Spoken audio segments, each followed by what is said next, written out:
Ladies and gentlemen, welcome to yet another episode of Xtreme Memories right here on the Wrestling Chatter channel on YouTube. Thank you for all the fans for joining us. Please like, share, subscribe. If you haven't done it yet, what are you waiting for? Do it! Share this video and throw some comments down on the old YouTube comment section. So once again, yet another alumni joining us. My name is Kris Kloss. The voice, the host of XPW, and I'm sitting next to, my face is sitting next to this guy right here, senior official. He was definitely, without a doubt, the head referee in Extreme Pro Wrestling, and he was also one of the few, like myself, and only a few that was there from day one all the way to the very, very end. I think it's yourself, myself, Kevin Kleinrock, Supreme, the late great Supreme. We'll talk about him.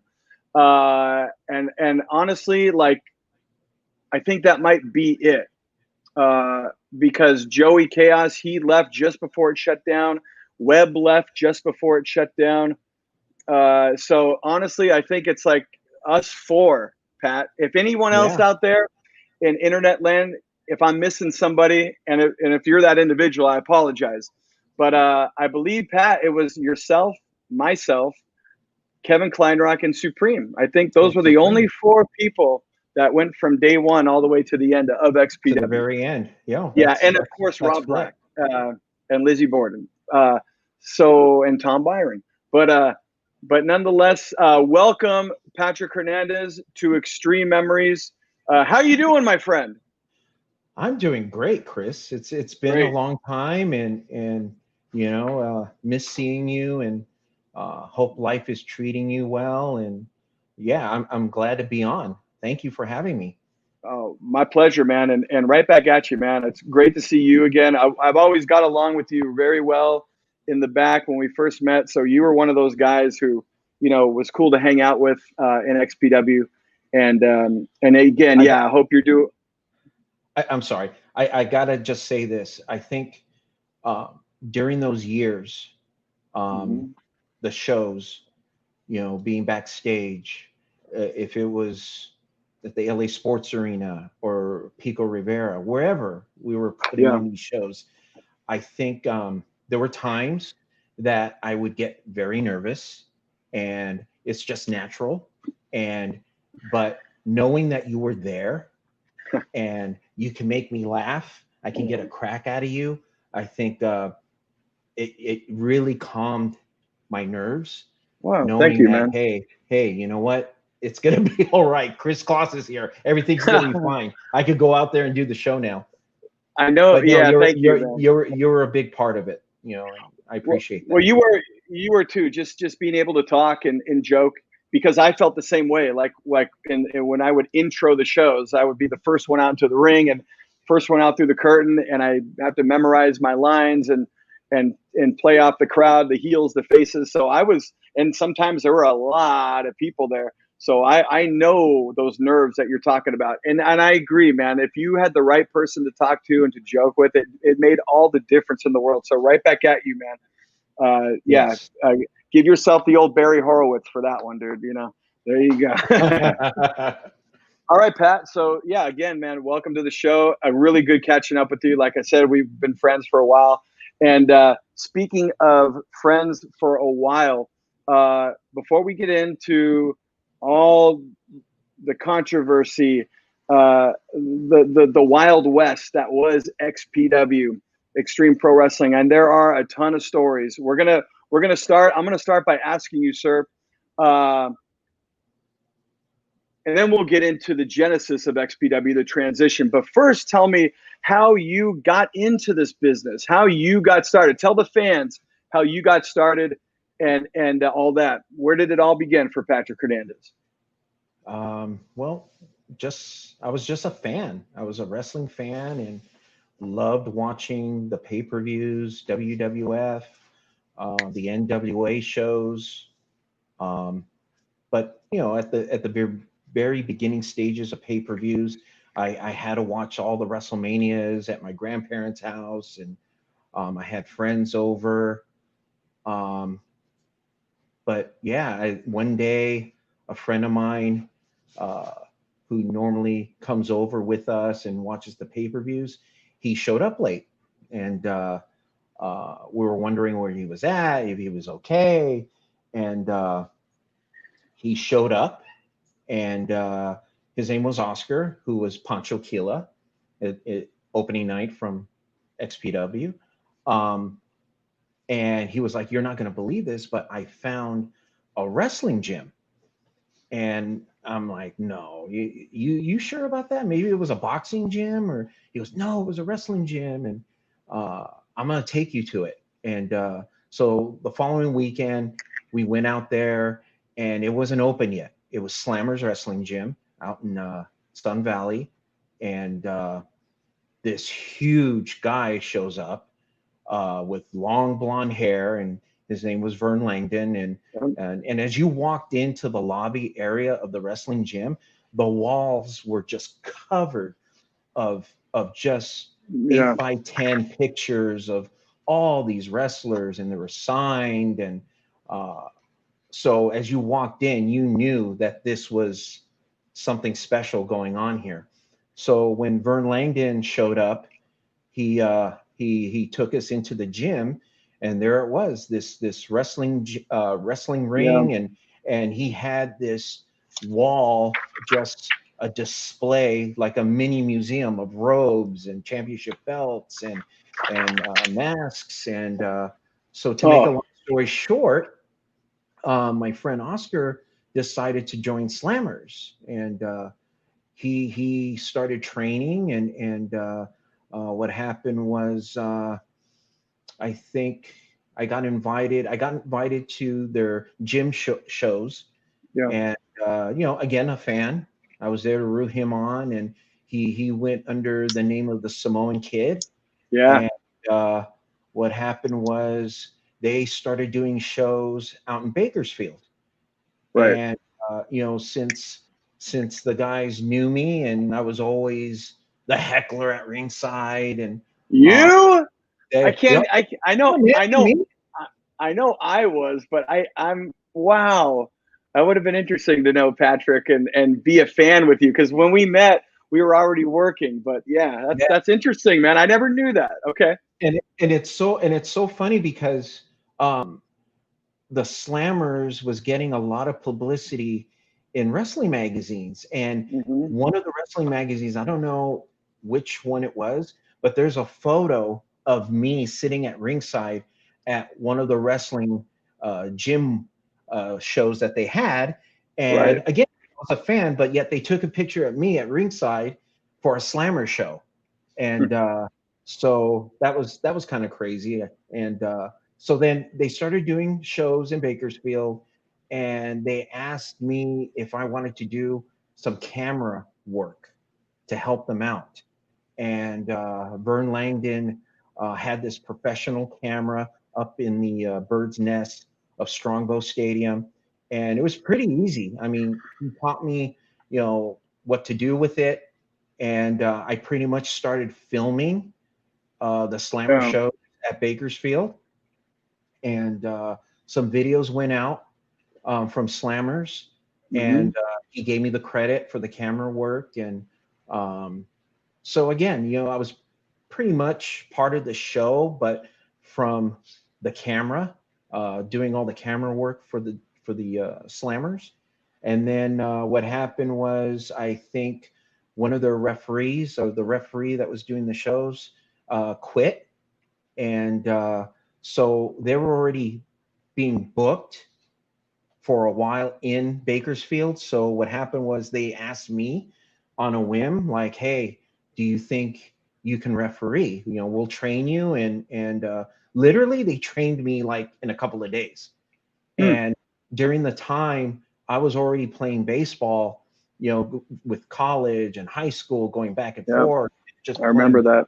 So just having, I guess, that athletic ability, I pretty much caught on once they started training me, kicking, punching, and how to take bumps, and when to look, when not to look, when to count. And yeah, they pretty much taught me, and they threw me right out there every Thursday night, and I was the only referee. And yeah, that's pretty much how it started. I started You doing. you you were really there in the beginning, not just as XPW, but sounds like you were really there in the beginning days of Slammers as well.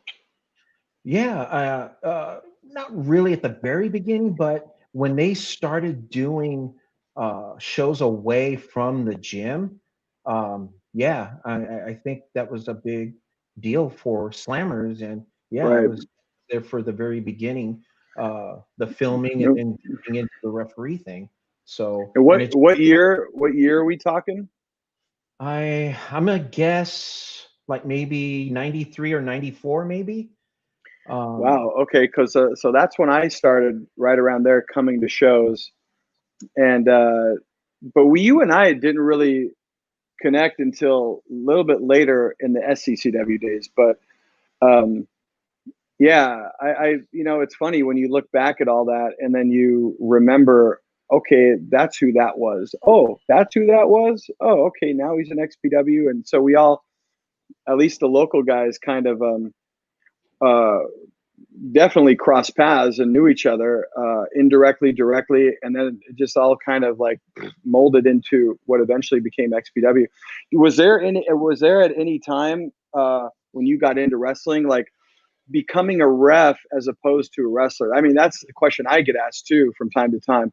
But like, was there ever a time in your career, like, I mean, you explained how you became a referee, but was there a time where like, if you wanted to get into this business, were you like wanting to be a wrestler, or you just, how did that become as a ref? Was that your goal? Or were you content with being a ref? Did you want to be a wrestler? Like, but why did you think you became a ref as opposed to a wrestler, if there's a reason? Uh, I think because I mean the guys are phenomenal athletes, and Hmm. for me, I was still playing ball, and I just, for Right. me, being the referee, I think it was my way of not getting hurt, and doing the shows, and then doing the baseball. I was pretty much, I was happy just doing the referee thing.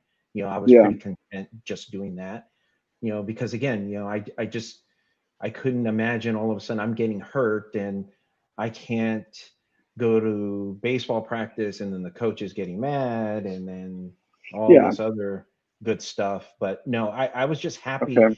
being part of the show, and Yeah. just doing the referee thing, and helping out basically. I mean, I'm like, you're kind of speaking my language from the announcer's point of view. I mean, people ask me that, and I'm sure maybe they've asked you this same thing I just asked you, but like, how come you didn't become a wrestler? And I'm 6'3" and all this, and if I really trained, who knows what could have happened? But um, I didn't care. I didn't care. Like, I just wanted to be part of it, and I like being on the mic and all that stuff. So like, I never really ever was like, oh, I want to be a wrestler. I would just no. I felt like I'm part of this team regardless.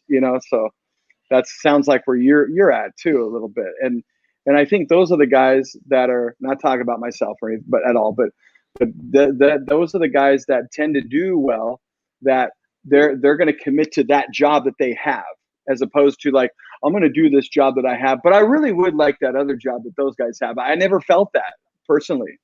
Yeah, I I know. mean, Yeah. same here. I was in the, Hmm. I was just happy to be part of the show. Look, Right. I'm gonna be running around with these guys, and Hmm. making sure to call it right down the middle, and yeah, making sure I can make a clear, loud 3 count. I mean, I was happy Right. just doing that.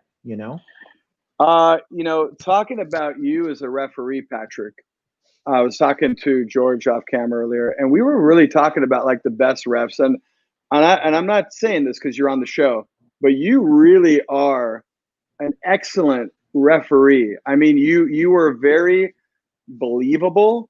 You knew how to turn it on, turn it off, and like you said, your athleticism, like it was believable that you can relate, let's say, to athletes, because maybe it came off subconsciously that you were an athlete.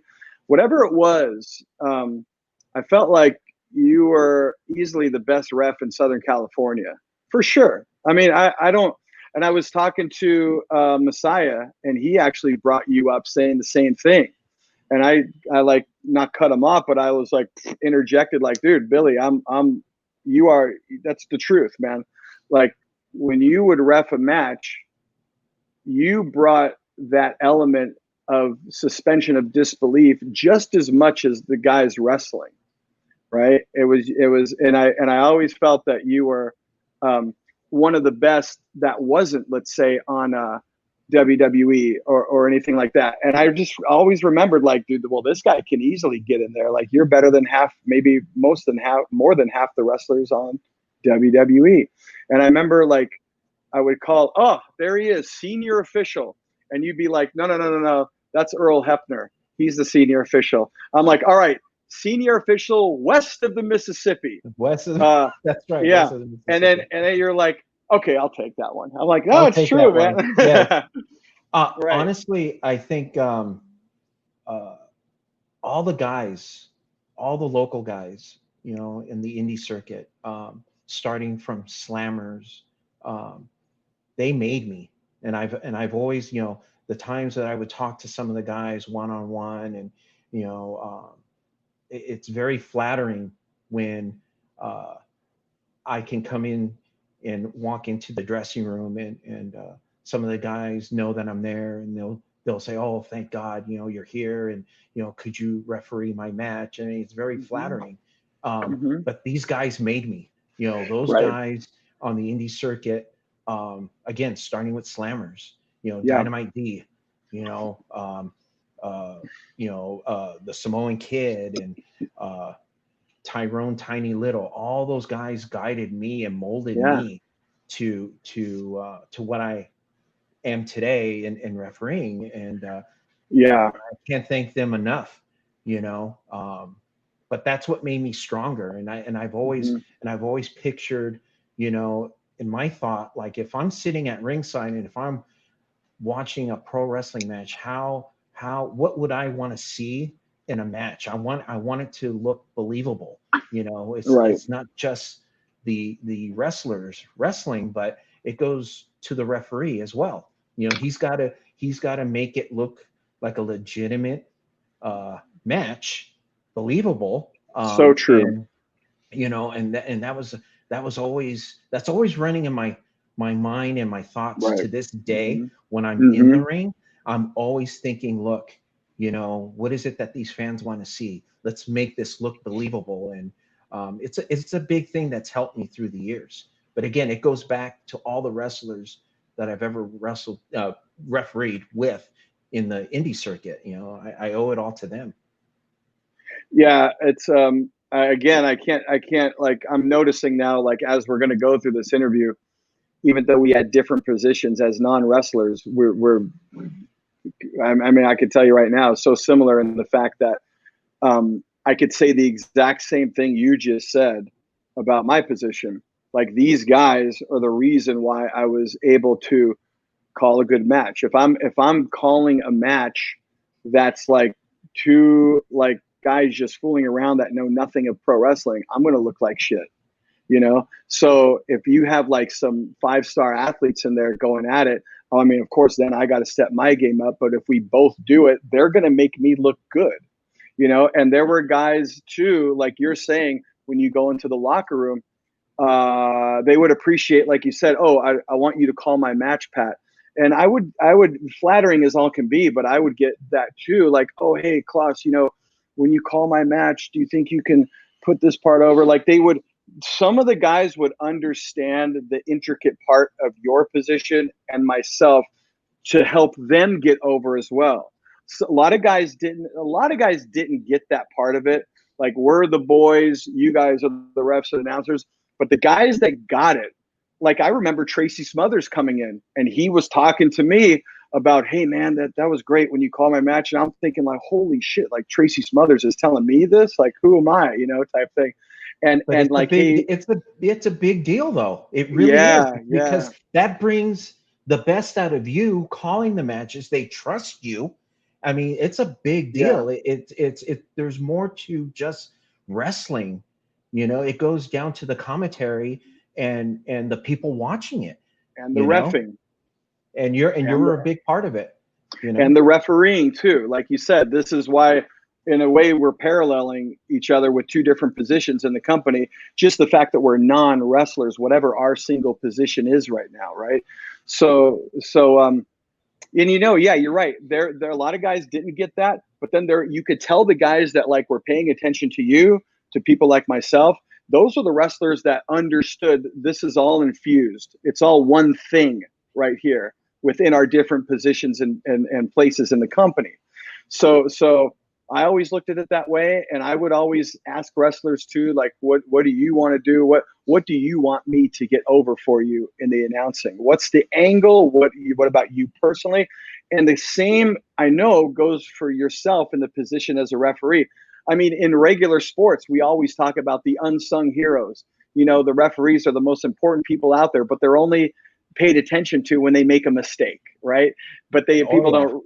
Yeah. Right. Same Absolutely. Here. I mean, yeah, exactly. I mean, I remember like I'd call a match, and then like we do the whole match, and then like, oh, I called a Hurricane Rana leg scissor by accident, and oh my gosh, did you hear Kloss? He accidentally called, like that wasn't the right move. Like, yeah, it's you know, I mean, wrestling fans and myself too, as a fan of the business, we can be very non-forgiving in this industry, sure. right? Oh, absolutely. Yeah, absolutely. Right. I mean.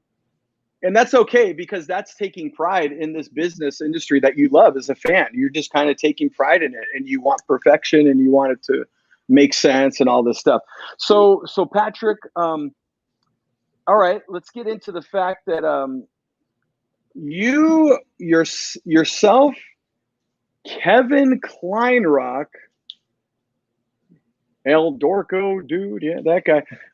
And then of course the late great, who you already brought up, Dynamite D, Darren McMillan. You guys, after Slammers, not after Slammers, but Dynamite D, we talked about this on other episodes of Xtreme Memories. Dynamite D had a falling out. One of the main trainers at Slammers had a falling out with Vern Langdon, who ran Slammers Wrestling Gym. He broke off and formed the SCCW, which became an independent wrestling company, Southern California Championship Wrestling. And that's where you and I connected. I became ring announcer for SCCW.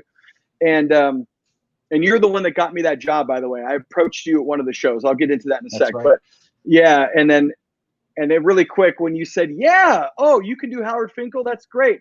Hey, you know what I'm going to have you do first? I'm like, yeah, what? Ring crew, come on over here. So, okay. And that totally fine. That's how it works. Like, this is how it works, man. Okay, no problem. But so you, yourself, D, and Kevin, basically were the three guys running SCCW. And again, for you young fans that don't understand, an independent wrestling company in the late 90s, this was like a novelty. There were no like ton of independent shows to go to. You went to an indie show and it was like you didn't see wrestling other than WWE, WCW. So this was like a really cool novelty in high school gyms, like the way you see indie shows today. So in a way, even though it was a small time thing, it was a big deal because these weren't prevalent. You didn't have indie wrestling. So you guys broke free, and then now it was yourself, Kevin, and D, basically the three guys in charge of SCCW. And I bring this up and put your name in it because I feel like a lot of the times, Pat, in our circle, that people talk about Kevin, people talk about D, and deservedly so for both of them. But sometimes, not always, sometimes I think your name gets left out of the mix. What an intricate part you had along with Kevin and D for the formation and the lifeblood of SCCW. Talk a little bit about that, your position, and how it became that it was you, Kevin, and D coming out of Slammers, forming this, and then we'll get into its transitioning basically into XPW. Well, one of the things was, believe it or not, when SCCW started, we started doing shows, and pretty much Darren had a lot on his plate, right. Dynamite D, and Kevin was doing his part, and there was a time where Dynamite D took me to the side and he was like, you know what? I can't do this anymore. I go, what do you mean? He goes, I just can't. There's so much going on in putting on these shows, and there's so much to do, and I don't think I can do it anymore, Pat. So I told him, I'm like, look, give me some of the responsibilities to take that weight off your shoulder.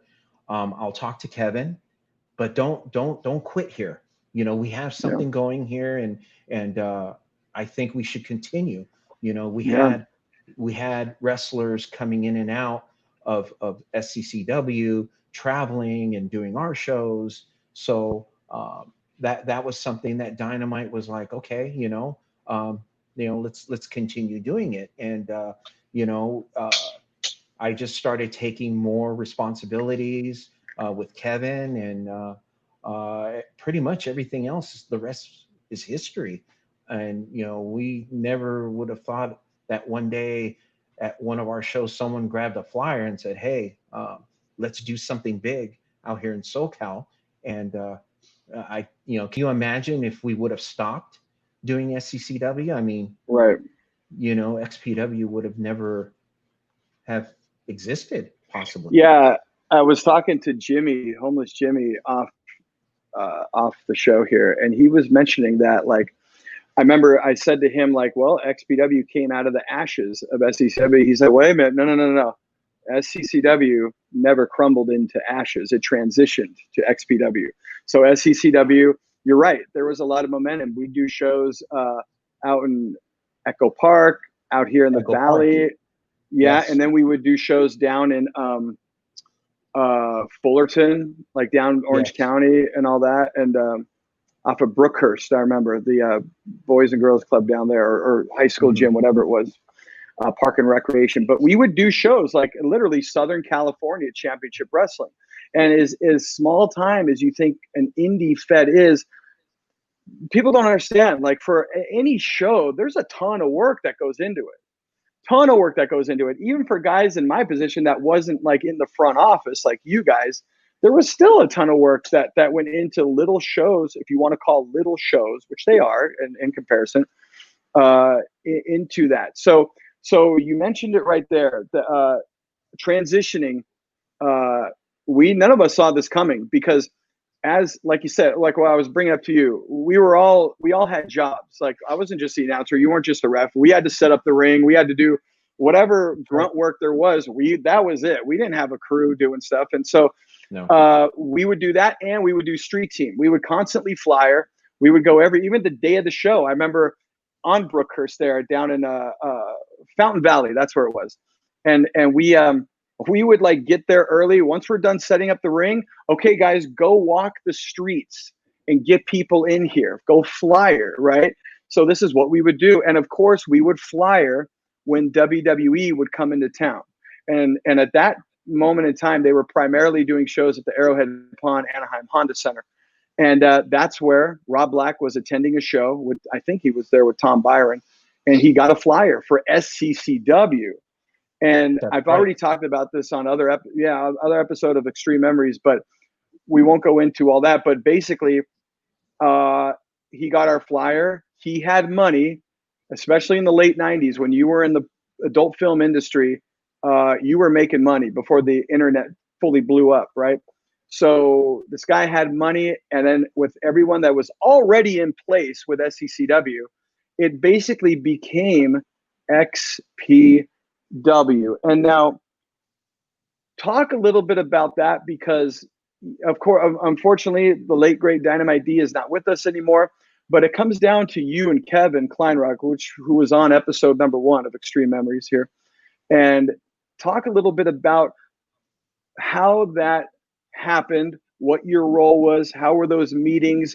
Because once Rob Black got the flyer, that was it. He was talking to yourself, D, and Kevin Kleinrock, and eventually we'll get into this part. But you, I think it was at your house, right, that we all got together and we all signed the contracts a year before XPW debuted.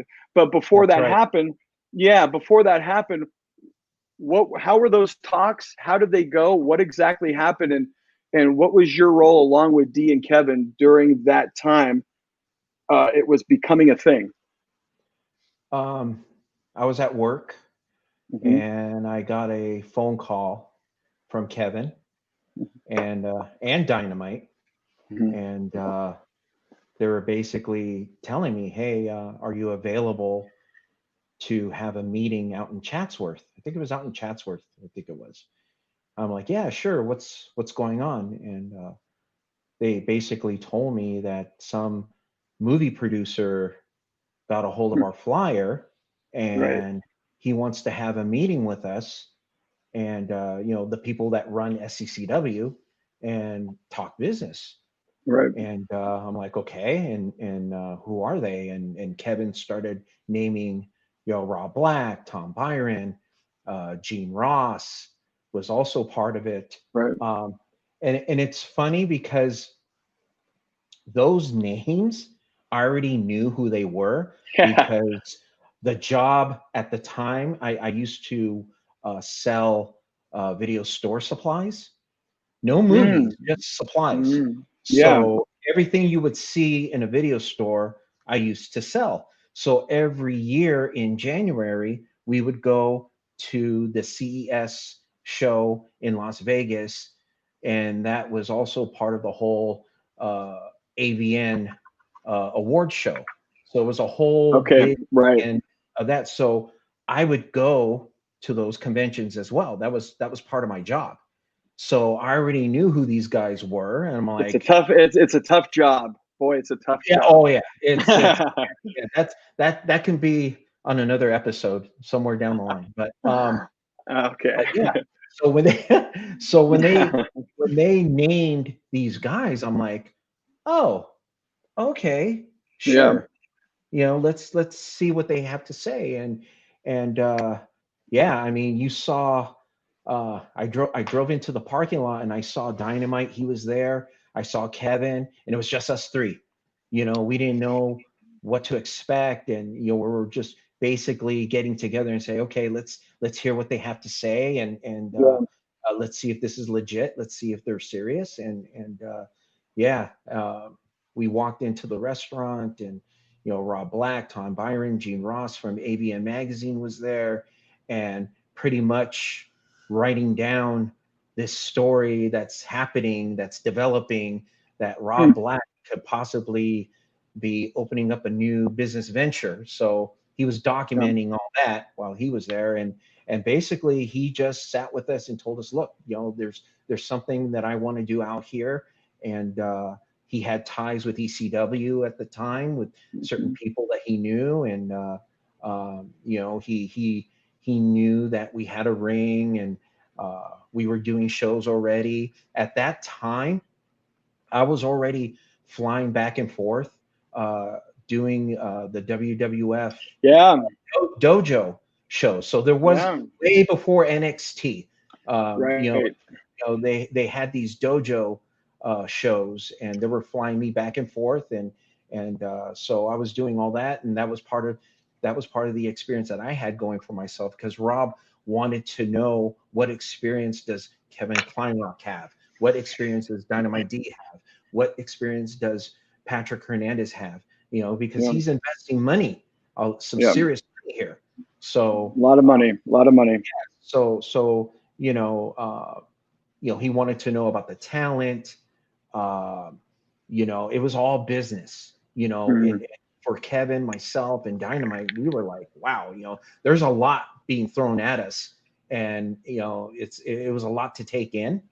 And then later on, the contracts, he didn't want this leaked out to anyone, and give me a year, and I want to put out a video line, and we're going to be on TV, and we're going to bring in other talent, and we're going to develop our own homegrown talent. And I mean, it was just a lot, and exciting, and very exciting at that time.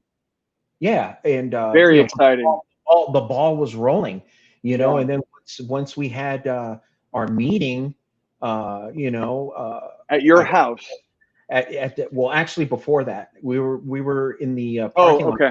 after the dinner, and Kevin and Dynamite were like, "What do you think?" And I'm like, "Wow, I mean, this guy sounds serious. You know, let's do it." Yeah. And then later on, again, the whole contract thing, and you know, why don't we just get everybody together and have this meeting at my house, you know, at my parents' house, and you know, and basically that was it. We told everybody, hey, look, you know, this is business, and uh, you know, be ready for it. You know, Yeah. whatever you have to do, uh, go to the gym, and whatever Yeah. you need to do, be ready. Be Yeah. ready to literally sell yourself to some investors that believe in the product, and they're believing in us. And yeah, and the rest was history. Yeah. And that was, I remember I was, I was delivering pizzas for Numero Uno at the time. And I got a call from Kevin. He goes, "Hey, this is what's happening. Do you want to be a part of it? It's a good opportunity." I'm like, "Absolutely. I mean, I want to be a part of ex-ECW. So of course I want to be a part of this." And I remember at your folks' house, and oh, nothing but cordial. And um, then we signed non-disclosure contracts. A secret. We were sworn to secrecy. And this was at 98. So this was a year out from our debut show. I remember it was summer 98. It was a hot day, and everyone jumped in the pool afterward. You know, and we had a premature party. And I remember beautiful Jack Stud was commenting on your little Hawaiian tiki guy, saying this was the one from the Brady Bunch when they went out. That's the one thing I remember. And he was like marking out for your little tiki from where brought the Brady family bad luck in Hawaii. I remember he kept going on for like an hour about it. But anyway, Starstruck, I guess. He was I guess starstruck. so. Like, yeah, of all the things that were happening that day, this is what he was right. Like, Yeah. but so shout out to Jack Stud if you're listening. But nonetheless, yeah. So that was and I remember I had to get back to work. The reason I remember that because, all right, Kevin, here you go. Like, good to see you guys. Like, I got to go deliver pizzas now. Like, and I remember on that drive home and the rest of the day, like, holy shit, like this is, oh my gosh, what to expect next, you know, as a young early 20s, right? So anyway, so that was that. And then you were working with D, you were working with Kevin, and now you're working with Rob Black, Tom Byron. It was a name that, hey, we're all guys, right? We all know who Tom Byron is, right? So that was the genesis. Now, you, again, only you and Kevin can kind of talk about this, because we all, the workers, announcer, wrestlers, and other refs like Danny Ramirez, whoever else was the ref, but you were the referee who was in a position of, again, you were in the early dealings once again with Rob Black. So you guys had that meeting. We all signed the contract at your place, and we basically were waiting a year now. We had to wait a year, which was fine. But now talk a little bit about that, because you and Kevin are the only ones that can talk about this. Talk about that year between the contracts in 98 and the first show in 99. How were those meetings? What was talked about? What were some of the ideas? And was there butting of heads with ideas, this and that? And we were all kept on board. Yourself, myself, and a lot of guys weren't, right? So I'll get into that a little bit. But right now, talk about that year, because again, you're the only one that can really talk about this. With the year we were all waiting, what was it like? What was talked about? How did all that transpire? Well, pretty much we were still doing what needed to be done. I was still traveling, doing shows.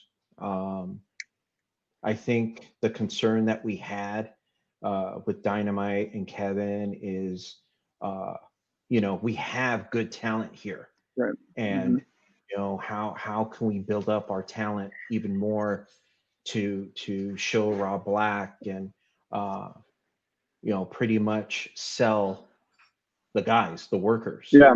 Right. Uh, you know, again, again, we told everyone, continue what you need to do, meaning your shows that, that you're doing, but just really have in mind that, the professionalism is really going to have to kick in even more, because, hit the gym, eat right. But again, it was all a hush hush thing. I think Totally. at the time, maybe word got leaked out a little bit. There were a few people that were kind of like, oh, that might have heard a few things behind the scenes, maybe, and oh, this isn't going to work. And there were some people, there was some negativity, in the background, and this isn't going to work, and the money's really not there, and all this good stuff, and the naysayers. yeah, and but butting heads, like, there really wasn't anything like that between Dynamite, myself, and Kevin. It was more of what can we do to really strengthen what's gonna happen, what's gonna be the XPW, because we all wanted everyone, the local guys, to be part of this. Oh yeah. It came down to a point where everyone has paid their dues through the years, that have the passion for this business, and now you're going to get rewarded, and this is going to happen. And, we really wanted that for everybody. And like you said earlier, not everyone made it. It wasn't for everyone. Other people had other ideas, and they went out on their own, and and God bless them. No hard feelings. But that's pretty much within that year span, is we're constantly brainstorming on how to prepare what XPW is going to become, and to make everyone's lives easier, and pretty much reward everybody for their hard work, so that's pretty much in a nutshell what that year was like. Right. So we're a year out, we're waiting a year, then we debut. And you're the referee, of course. Now you were actually put into a prominent angle from the offshoot. I remember in the very first home video, Hardcore Conception, before we were on television, you were put into an angle with Lizzie Borden, the boss's wife, and so right out the gate, people knew you. People knew who you were from the product. And you were like playing the part of the shady referee, right? And Rob Black wasn't established yet as a character, but Lizzie Borden was.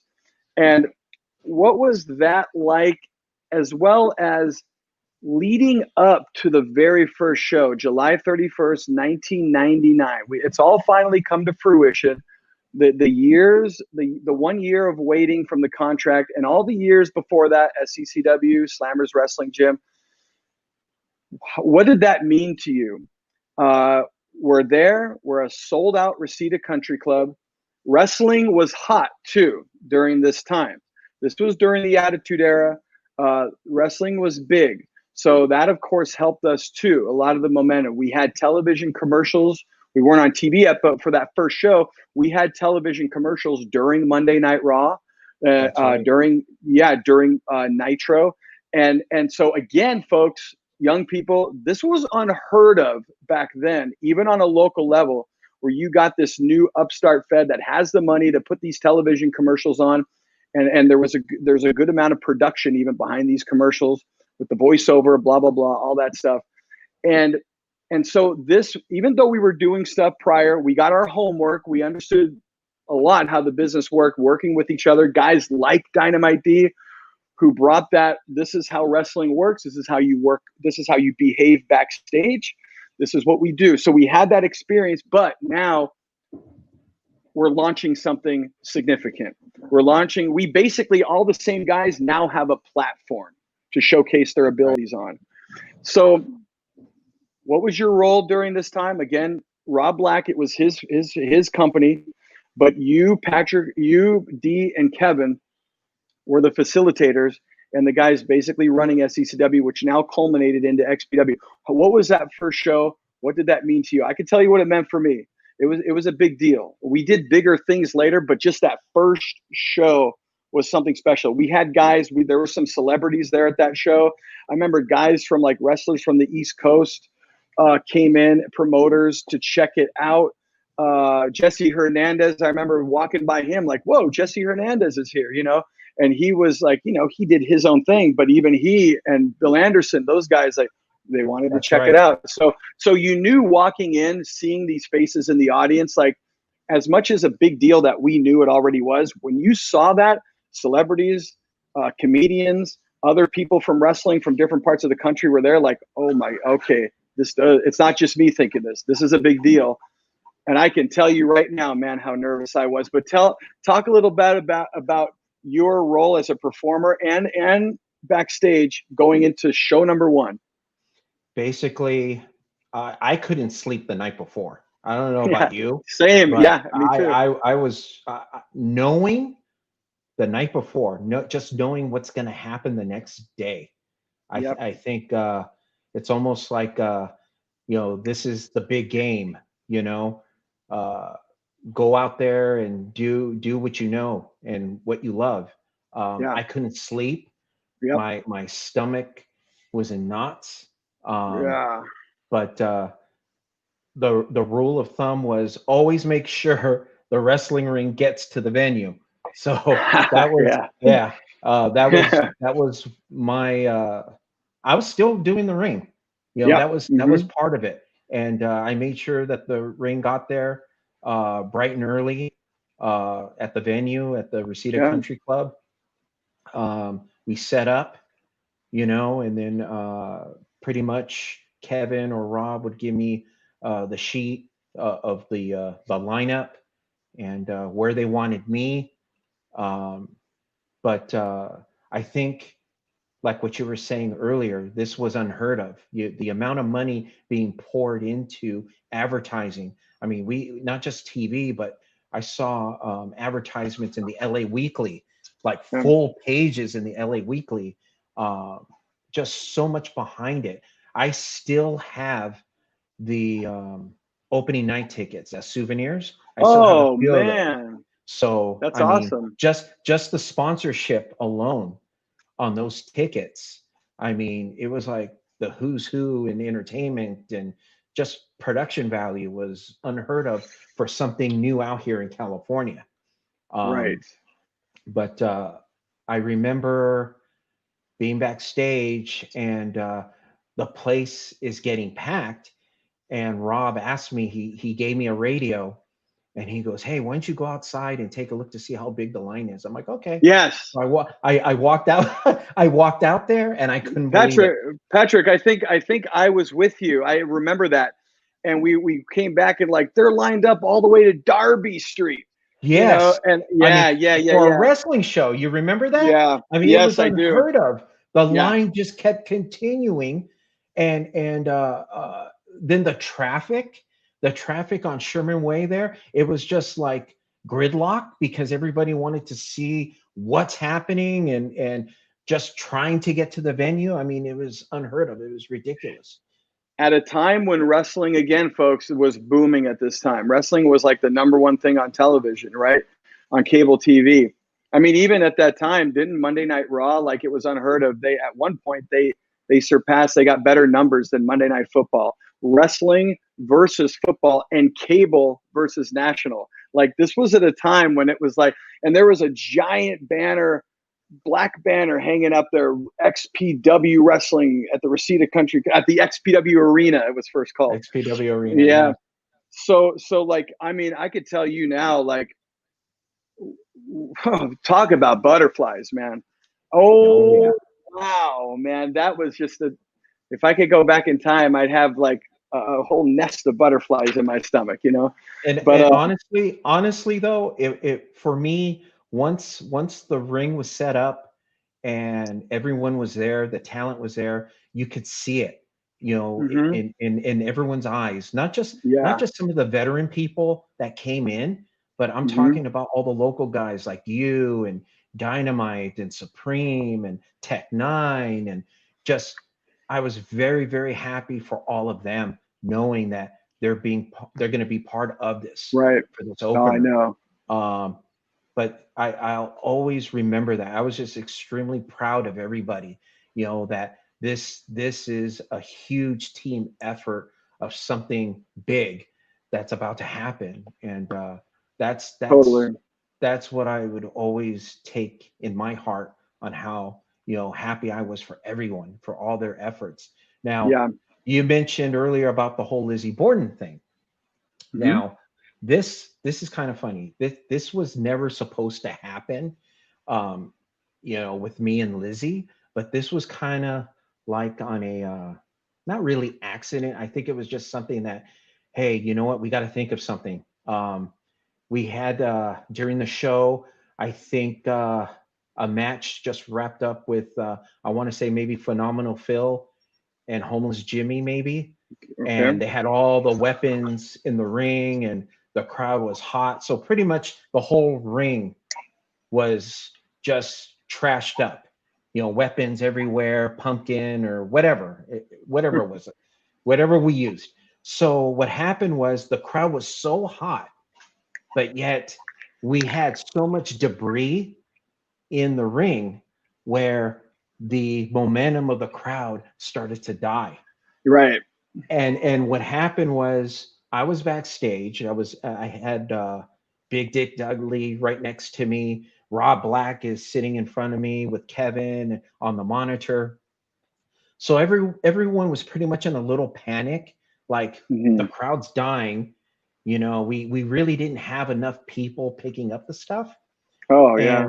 And what happened was I just kept staring at the monitor, and I told Rob, and I'm looking at Lizzie, I go, send her out there. And Rob looked at me. He goes, what are you talking about? I go, no, send her out there. Well, why? I go, you send her out there, look at her, look at the way she's dressed. Let her go out there, let her get the crowd going again. Let her just pick up the stuff and you know the weapons, whatnot. She could get the crowd going again. So Dick Dudley was like, yeah, you know what? Send her out there. And Rob's like, yeah, okay. Yeah. Lizzie, go out there. So once she went out there, like the mood just changed. Everyone started popping. And so then when Lizzie started doing her thing, Rob was like, Pat, go out there and get her. I go, okay. oh, okay. I go, you sure? He goes, yeah, just go out there, just go get her. You know, don't do it right now. Just let her build it up, and then you just go bring her back and cover her up. Yes. Yeah. So pretty much, you know, that's how it really started. It's like you had something there. Once I walked out there and I grabbed a hold of Lizzie, you know, the whole place was just shitting on me. And I could hear Rob in my earpiece, yeah. And pretty much once I brought her back, you know, the house was good again, and we were able to continue the show. But you had something there. That was just something on a whim where, you know, Rob saw something in that and he rolled with it, and then the rest is history. You know, that's great, man. Yeah, that's a cool part of the history right there. Again, from the get-go, and like you say, sometimes things happen organically. I was talking to Angel and Leroy about this, like how Leroy especially, like how his character just happened organically, you know, on a whim, you know, and all this stuff. But no, great stuff, man. And so we're there, Reseda Country Club. We film stuff for television. Big Dick Dudley, who was a big name in ECW, and that's another thing. Like when we talk about, when we talk about how big wrestling was at the time, all you needed back then in the late '90s was one guy that was prominent in another league. Boom, and you're sold out. You know, fast forward a few years, and then like you need like WWE, WCW, now AEW, and ECW back then. Like, you needed a whole card with all these stars just to get the crowd that we got during that time with having Big Dick Dudley. That was it. And that's how big wrestling, these stars were back then in this era of wrestling. So we had a great opportunity right there to, again, showcase our talents that we were already displaying, but now on this platform that has eyeballs on it, big time, more than now, right? As big as wrestling is now, like those golden eras, say the 50s, the 80s, the late 90s, we happened to do that at that time. So the timing couldn't have been better. And again, like you said, Pat, the tools were already there. These tools were working on SECW. They were already in place, but instead of building a doghouse, now we're building a skyscraper with these tools, right? That's right. And so now, so we're doing shows, we're doing home video, but now let's fast forward a little bit to when we start becoming, we start television. We're on TV, and you were, again, an integral part about it. You were the senior official of XPW. You were the guy, and you were the main eventer, right? You refereed the main events, all this and that. So before we get into on television, we're already kind of climbing. We're climbing out of Slammers, climbing the SECW, and then we're climbing to XPW. Then within XPW, we start climbing quite a bit. We start doing shows huge at the Palace in Hollywood, which was basically a venue set up similar to Reseda Country Club, but now we're at the Palace. We're on the corner of Hollywood and Vine, and then we get Shane Douglas come in. And again, folks, we're talking about the early shows with Big Dick Dudley. That was one guy that can put you to the moon, just this guy alone. But then Shane Douglas comes in. Shane Douglas is a few years removed from like doing one of the more impactful moments in pro wrestling history. It was rated that one of the biggest moments in pro wrestling history is when he dumped the NWA title, right? This was still talked about today. So fresh off of that, boom, we get him in XPW. So we already have this momentum coming, and then Shane Douglas appears, lights come on, and the fans were like, oh my gosh, this was already something that was growing, and now, boom, legit. Okay, you guys have arrived, right? So talk a little bit about that, but I also want to talk to you, Pat, which was huge personally for me, which was one of the biggest moments ever. And that is when we arrived and started doing shows at the LA Sports Arena. To me, that was big time. Talk a little bit about that, though. The ladder we were climbing, and then when we got to Hollywood, then when we got to the Los Angeles Memorial Sports Arena, please. Real quickly, I just wanted to mention also, once the XPW started, I just wanted to let everybody know, even though I was the official with everything, but I also needed help, and I need someone I could trust, and that was Danny Ramirez, who he was part of one of the greats from the very beginning, and that was one of the things. Mon Chi Chi. Yes, that's right, aka Mon Chi Chi. That was one of the things that I spoke to Kevin about at the very beginning. I'm like, look, if we're going to do this, I need another referee to help me, and who better than Danny? And he was just so experienced, but he was a major part of it too. So I just wanted to let everybody else know he was a major part of the XPW. And we're gonna have him on. We're gonna have him on Xtreme Memories. But too. I couldn't do it alone. I mean, he was a major part, and I owe a lot to him as well. Well, helping me. He my best friend. A lot of these matches here in XPW. My best friend in XPW, man. Him and I, Danny's personality, so him and I just, we right away. Meshed. Oh gosh, did we ever? Yeah. We stay out of trouble, boys. Yeah. But going back, I mean, God, the success of the Reseda Country Club, again, the ball's rolling. Yeah. and knowing that, Rob meant business, getting these venues and bringing in other talent.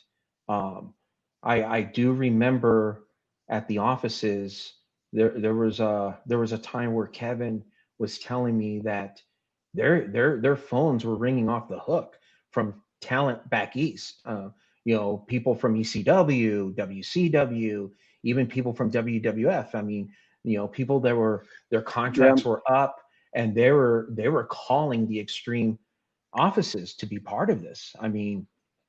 That's got to tell you something, about the product. But and again, it's just the popularity started to build, and at the Palace in Hollywood, again, the lines were huge. Man.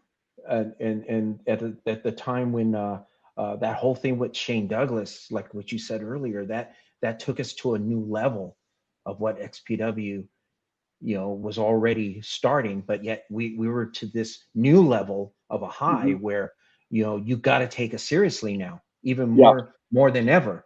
But that was kind of interesting too, because Rob was a guy that was all business, but yet, he loved that element of surprise.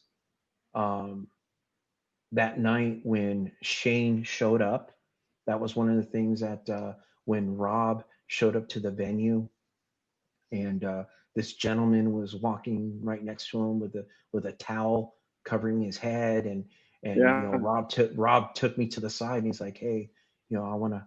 He was kind of whispering a little bit to me. He's like, "Hey, I want to introduce you to Shane Douglas," and this once I met him and that he showed up, I'm like, "Oh boy, something big is about to happen here."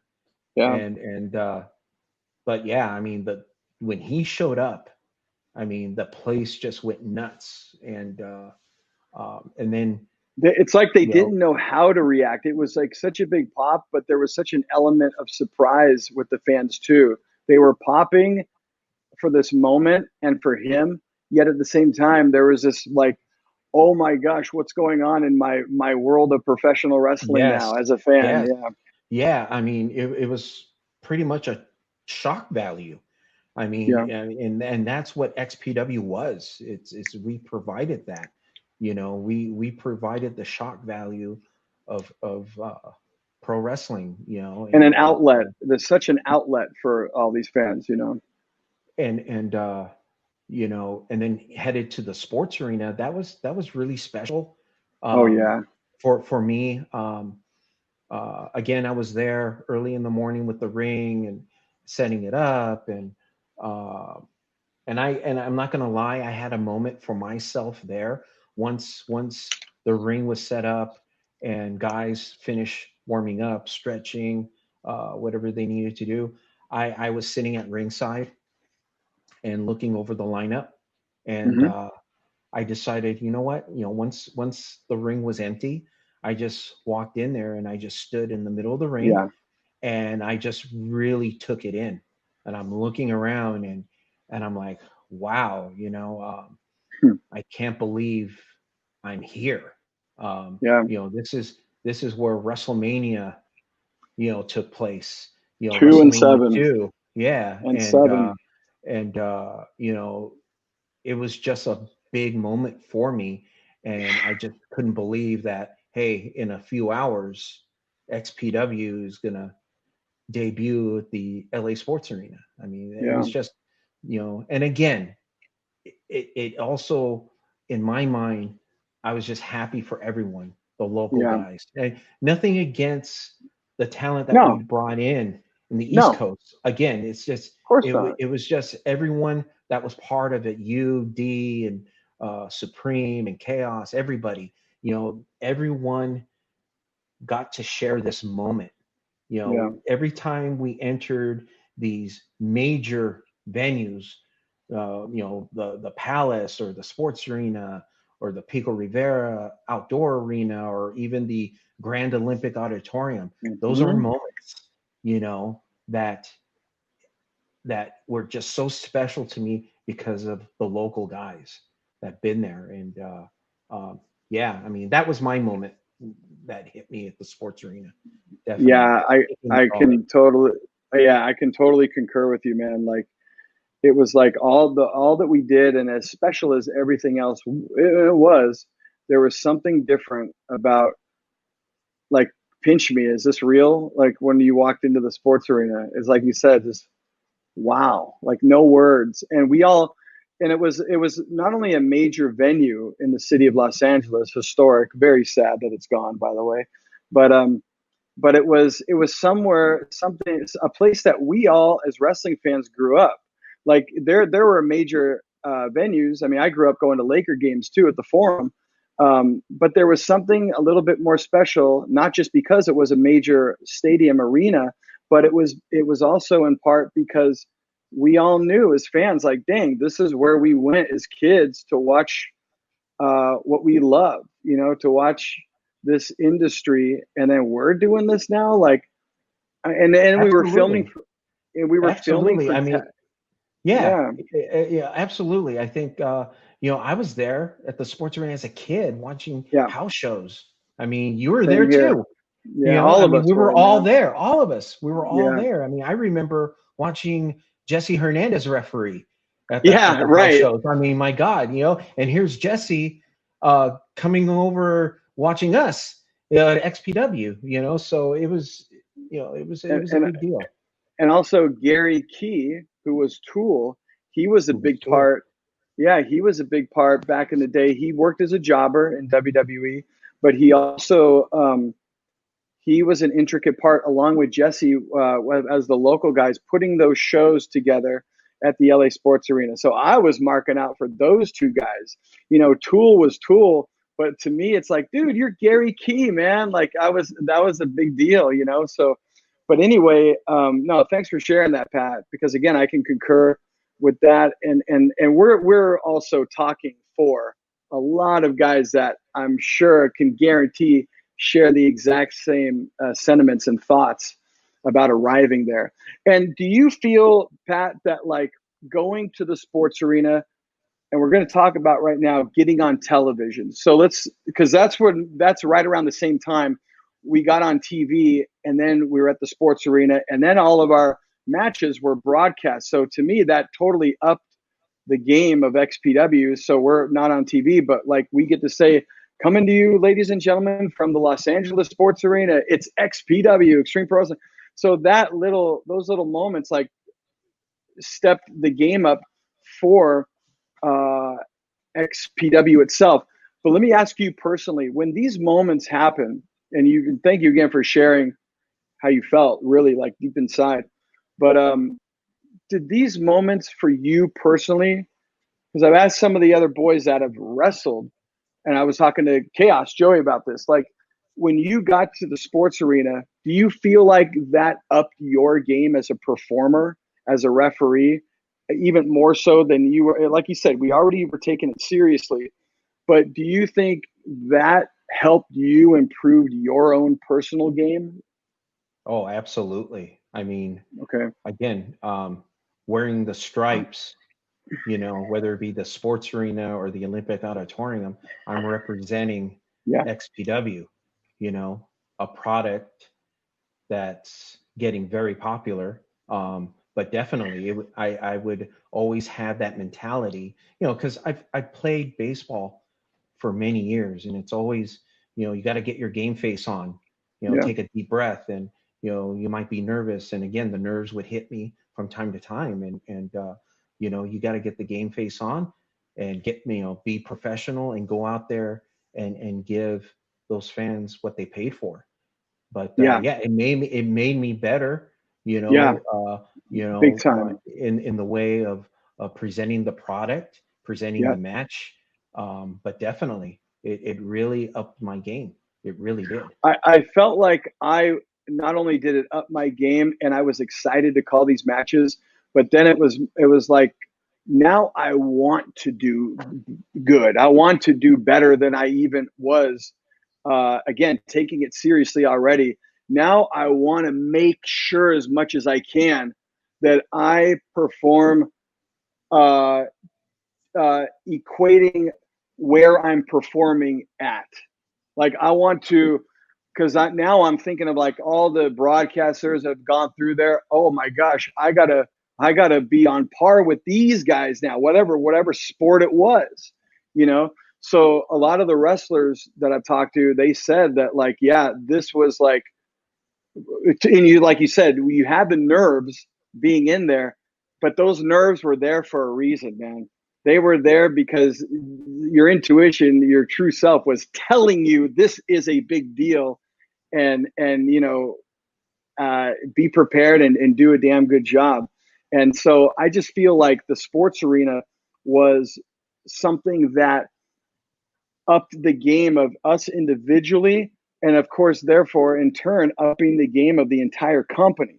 And it's also upping the game in the fans, in the eyes of the fans that are watching this product, because they're watching a product they're already intrigued with, but now they're watching this product at this major stadium, like you said, WrestleMania 2, WrestleMania 7, uh, and all the history with the sports arena, you know, with everything that was there, the presidential conventions, the Lakers when they Concerts, moved, yeah, Lakers, all the Clippers, Clippers, yeah, so everything, much. man.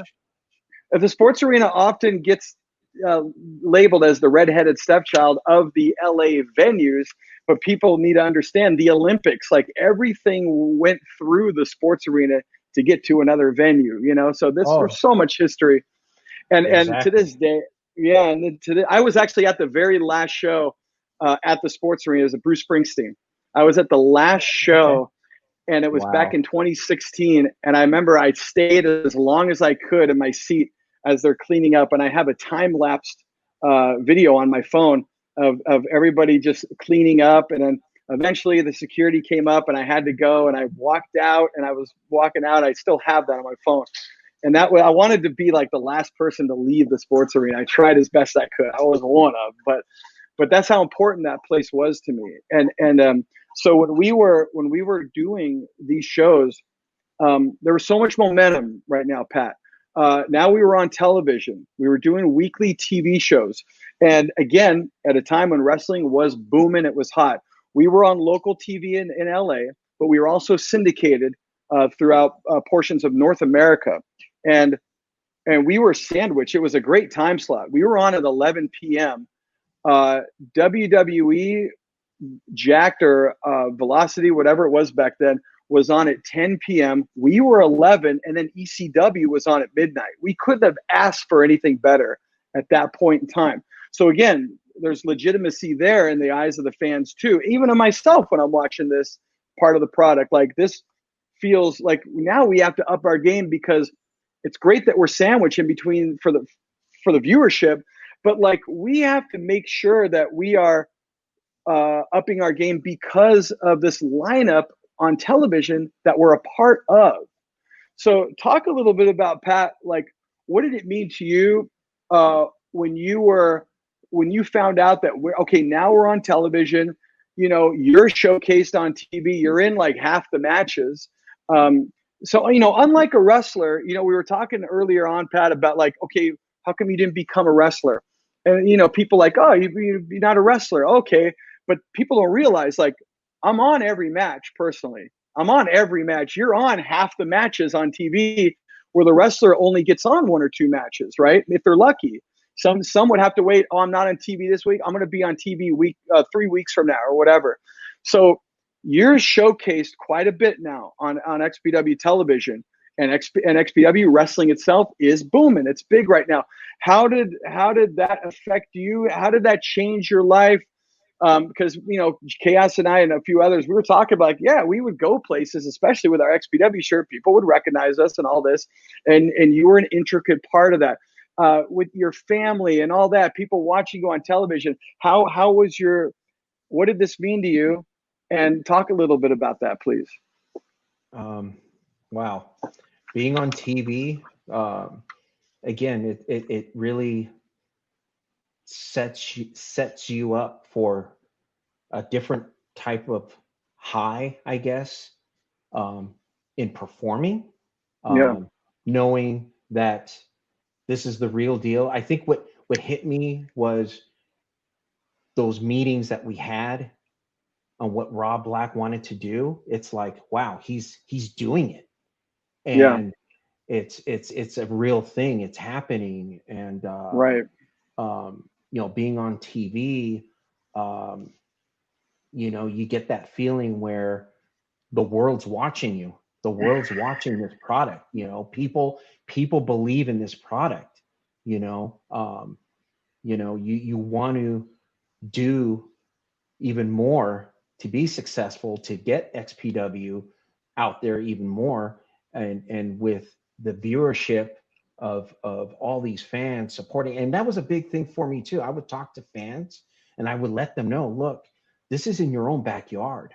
You Yeah. know, this is, you know, support the product, watch the Right. TV shows, buy the products. You know, the more support we get, the more successful and more bigger the promotion gets. And Yeah. but there was a time where I was coming home late from work. I stopped at a gas station, you know, and some guy came up to me. He's like, "Hey, you're Patrick Hernandez." I'm like, and I turned around, pumping gas. I'm like, "Yeah, do I know you?" And he's like, Yeah. "Man, you're an XPW, and oh man, I see you guys on TV." And I was like, "Wow, cool, Yeah. man, thanks." You know, I mean, but it was only that one time. You know, other than that, it wasn't, you know, I of bring course that my up. family. Yeah, I Uh-huh. bring that up. I bring that up not to like toot my own horn or anything, but what I bring that part up is like when the announcer and the referee are getting recognized, like what do you think the wrestlers are going through, right? Oh, And absolutely. yeah, and so this was just kind of like the thing at that time. Like I remember, like I was still going to school. I was going to Pierce College, then I ended up graduating CSUN. But I remember like even going to class and people like, "Oh, you're Kris Kloss, right?" I'm like, "Yeah." I'm like, this is just going to school, right? And so I remember just then it hit me like, okay, we got to keep this ball rolling. And again, kind of upping your game. Like, let's take this seriously, not from a place of ego, like, oh, I'm the guy, like you recognize me. It was just because anyone in that position would get recognized. It's not about personal, whatever. But it was just those were the moments where I'm like, okay, now we got to continue stepping this up. And personally, in my own personal career, and I'm sure you could say the same for you, like this as big as XPW was, this in turn was, at least I could speak for myself, but it was subconsciously like we're automatically stepping our game up now because these things are transpiring in our lives personally because of the product we're involved in. And we wanted, like you said, I was proud of the boys that we all came up with. And I think everybody, whether they were aware of it or not, we were all constantly stepping our game up as these events were happening in our lives because we could smell it, touch it, taste it, feel it. It was real. And you're either going to hang on and keep going or it's going to be too much for you. And this is when Rob Black kind of sifted people out. He was sifting people out that he thought didn't believe in the product, or maybe he couldn't trust, didn't like, or that I talked about the early days, like when we first had one of our first meetings at the Xtreme office. A bunch of us were in the office, the first meeting, right? And I remember I went in a suit and tie, and my family, I told them about this meeting, and they're like, you ought to put on a suit and tie. I'm like, no, it's just the guys. And like, no, you should put on a suit and tie. I was like, all right. And I thank the world that it was my mother, and she told me that, right? I stopped by the house and I was like, yeah, I'm doing this thing, and really, and then so I remember walking through the office, and then I guess I heard later on that Rob said to Kevin, like, who's that guy with the suit and tie? Like just by doing that alone. So that helped, right? It's all about appearances. So thanks, Mom. And also too, it's like so during that meeting though, because a lot of us didn't even know who Rob was. You guys did, but a lot of the guys like, oh, that's the guy. Is he that? Oh yeah, that's the guy, man. So like we were all in the office, and I remember Rob was kind of walking through the back where the ring was, where guys were hanging out in the lobby and in the main middle room before his office. And it was like he was well, like you fast forward like a week or two later, half those guys were gone. And it turns out that like he was listening to people just talk. And if there were some guys marking out for themselves too much, or they were putting themselves over me before the company type thing, just feeling them out, those guys were gone. And he sifted a lot of that out. And the ones of us that were kept on board, that was a big reason why they were gone. You know, like, man, you shouldn't have opened your mouth that much, dude. You know, like, careful what you say. And you know, as you know, as I do, that of course we're going to get that in a locker room of professional wrestlers, some people, but that was a big, so I had a lot of respect for that part of Rob, that whether you agree or disagree with him, one, he gave us this opportunity, right? But he was a businessman, and he did what he had to do to make sure that his baby wasn't sabotaged in any way. And he did that from day one. So like, I don't know, did you notice some of that too, when that was happening? And did you get a feel for, like, you know, guys, you gotta behave a certain way back here, otherwise you're out. There's a way to behave in front of the curtain, and there is a way to behave behind the curtain.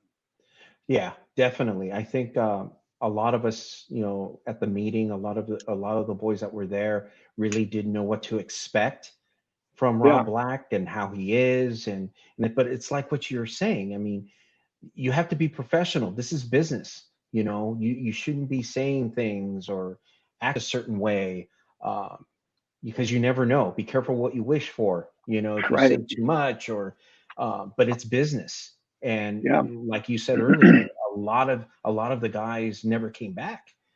You know, but it's a business thing. It's a trust thing, and I guess this is how Rob knew who he's going with in regards to this product. You know, who's going to give it their 110% in on this, and you know, he found out, and you know, more talent showed up later on that wanted this, and you know, XPW got stronger, and again, it's just business. You know? What are your thoughts? I mean, it's a lot to unpack, but your thoughts on Rob Black? You know what? I'm glad that he gave me the opportunity. You know, again, I've always been that type of a person. Has always been the team player. You know, I wanted it to be successful. You know, knowing that Rob is sacrificing a lot into this product, a lot of money, let alone, you know, the sacrifices that Dynamite D made, and Kevin, them two especially, because again, ex-ECW, you know, that was the very beginnings, you know, and to be at this level, you know, Rob treated me great, you know, and you know, don't get me wrong, there were times where, you know, it's business, you know, there were little disagreements on things, but you know, it was nothing personal. You know, he just strives, he just wanted you to be better, you know, represent the product, you know, this is for you. This is what I'm giving you, you know, this is your moment to shine, and you know, but yeah, I mean, that's pretty much. I mean, people have their opinions on Rob, and like, of course there was ups and downs, dealing with them, doing the TV every week. I mean, I too, man, I was all in, and I was a team player, and yeah, you can't take any of the rough around the edges part of Rob personally. You just can't, right? But no, you're right. Like, you can never take away the fact that he did give us all this opportunity, and I'll always be grateful for that. And I did, and it was entertaining working with him, for sure, you know. And when you got to the point with Rob where you can crack a joke and lighten the mood, those were the times when you can really like share ideas. I remember he was a he was a big fan of the hush, hush. Oh, that's right. The Bruiser Brody Berserker. So if anything was like if there was tension on there, if no one knew what to say, I would just look at Rob, hush, and he would go, hush, hush. You know, we would get back into that moment. Okay, this is why we love this, right? And we would connect, and that was always cool too. And everyone's got their. I remember. I'm sorry. I remember like what you were saying. His sense of humor. There were times where, you know, because I'm wearing an earpiece, you know, I'm standing in the ring and I can hear Rob. Oh yeah. Touch your head, Pat, or rub your stomach. Now pick your nose, or, you know, and I could tell, you know, he's in a good mood, or scratch or scratch yourself like a baseball player. Yeah, he would probably tell you that too. Yes. Yeah. But I can also tell when Rob is really enjoying a match. Yeah. You know, where I can hear him in my earpiece, you know, and he's cheering sometimes in my earpiece. And I'm like, oh, okay, cool. You know, we're doing our job, but good times. So now, good times, man. And so Rob, obviously a controversial figure, not only in wrestling, but in the adult film business. And to the point where you brought up earlier that, you know, before the formation of XPW, he was working in cahoots with ECW and Paul Heyman. Little unbeknownst to everybody at that time, that was basically, they were working with WWE, but they had to kayfabe that. So the fans, this is that alternative company, the anti-WWE league that we want to support. Now, had people known that back in the day, they would have been exposed for not being the true independent that we were.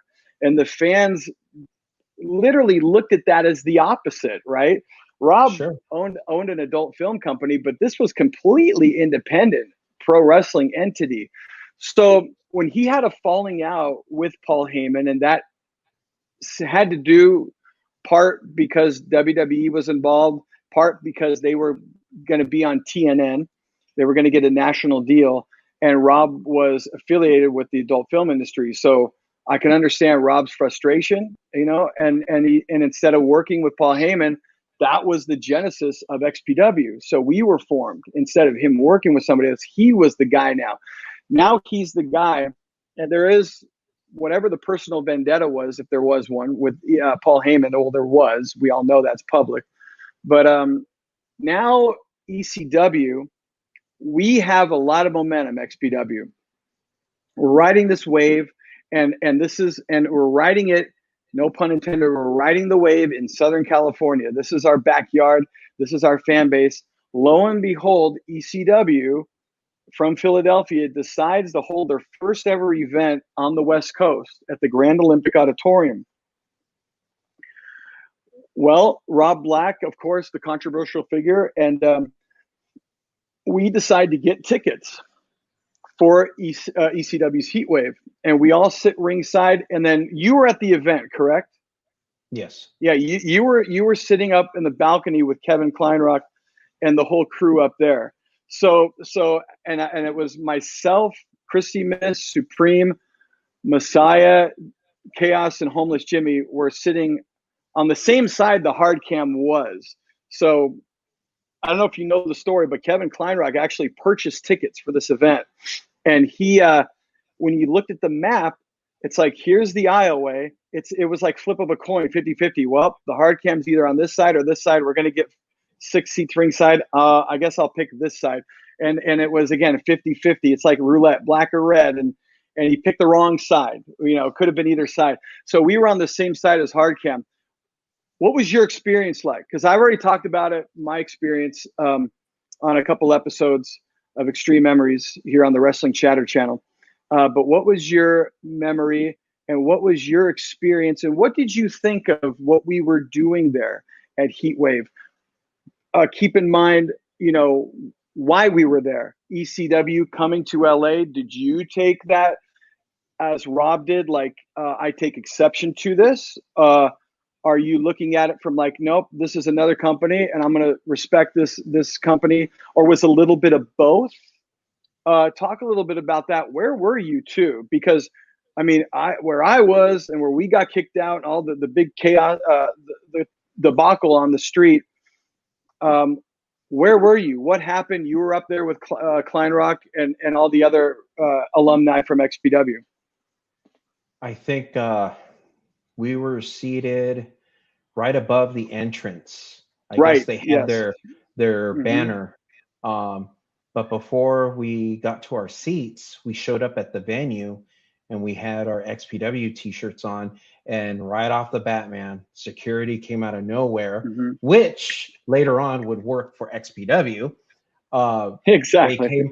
They came up to us and, hey, you guys can't wear your t-shirts like that. You got to turn them inside out. And I go, why? I'm just a wrestling fan. Look, I bought a ticket, and that was my whole thing on it. And no, you guys can't, or you guys are not going in. So, we turned our t-shirts inside out and went to our seats and started watching the show. But they had Atlas security there too.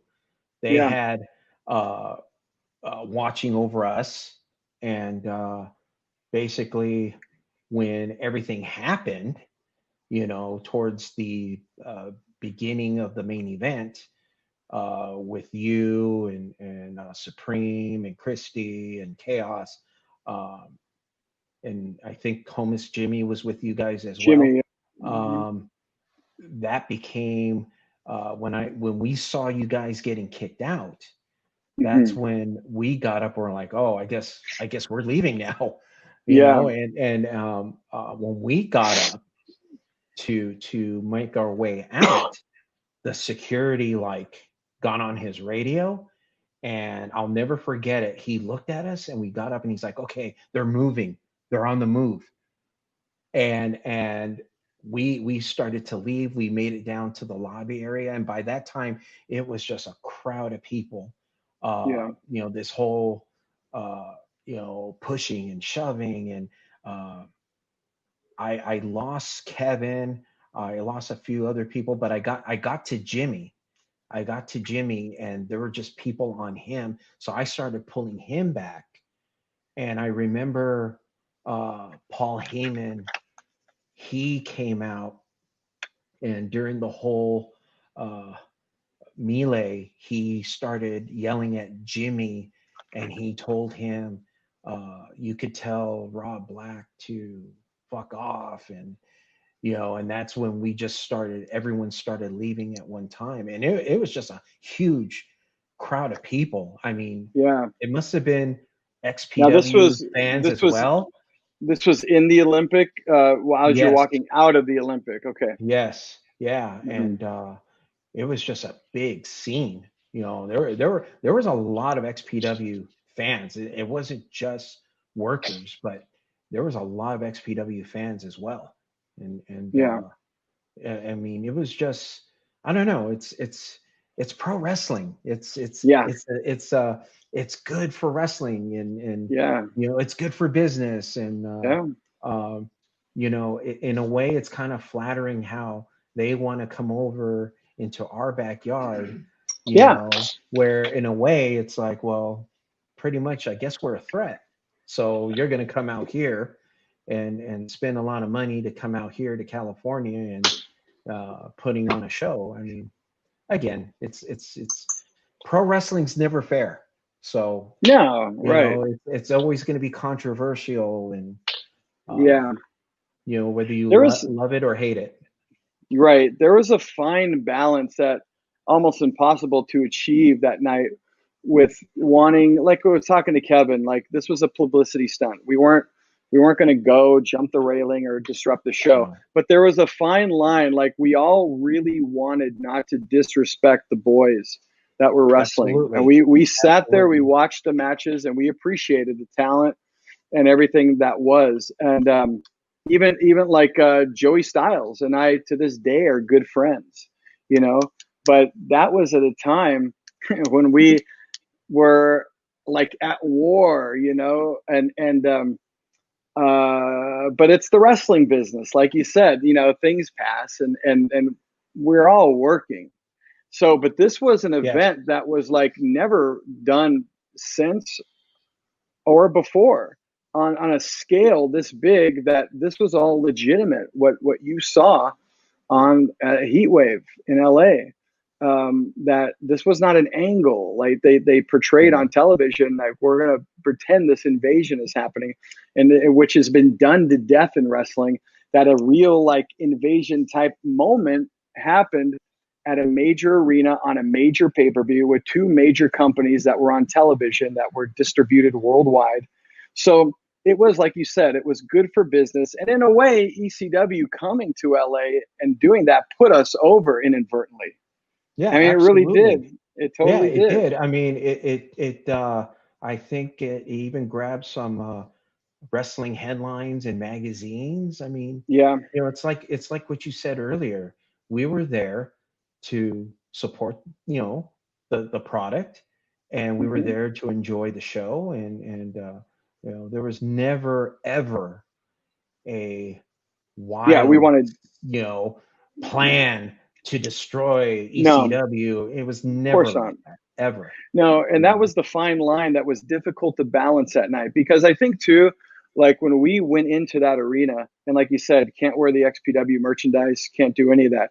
I think that like guys that were maybe on the fence of taking exception to this, or just wanted to show their support and let our brand be represented. I think when we came to the arena, uh, and we were told no freedom of expression for you guys with your XPW shirts, yet it was okay for WWF and WCW. Then at that point, guys that were on the fence kind of jumped over, like, you know what? Okay, now you guys have declared war on us. Like, you are not going to let us express ourselves at an event that I paid to go see. So I think that was a little bit of the catalyst for some guys to kind of take exception to that were on the fence before, of like, oh, ECW is coming in our backyard. Nah, I don't think I care about that. Oh, but now that you told me this, like, you know what? Okay, you guys want to declare war. Well, here we go. There's no reason why we shouldn't have been able to show our shirts, because this was, again, before anything went down. This was before like they had a reason to be mad at us, right? So I think that was the moment, again, that for a lot of guys at that event, even like you said, those XPW fans, there were XPW fans that had to turn their shirts inside out. So Absolutely. how do Yeah. you think they felt, as Sure. well? And so unfortunately, it also, even though it put us over, it also caused this like polarization, kind of like today what we're seeing in politics. You have to either be Democrat or you have to be Republican.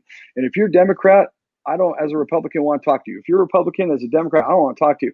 That's kind of how it became after that. It was not fashionable to like Yeah. XPW if you were an ECW fan.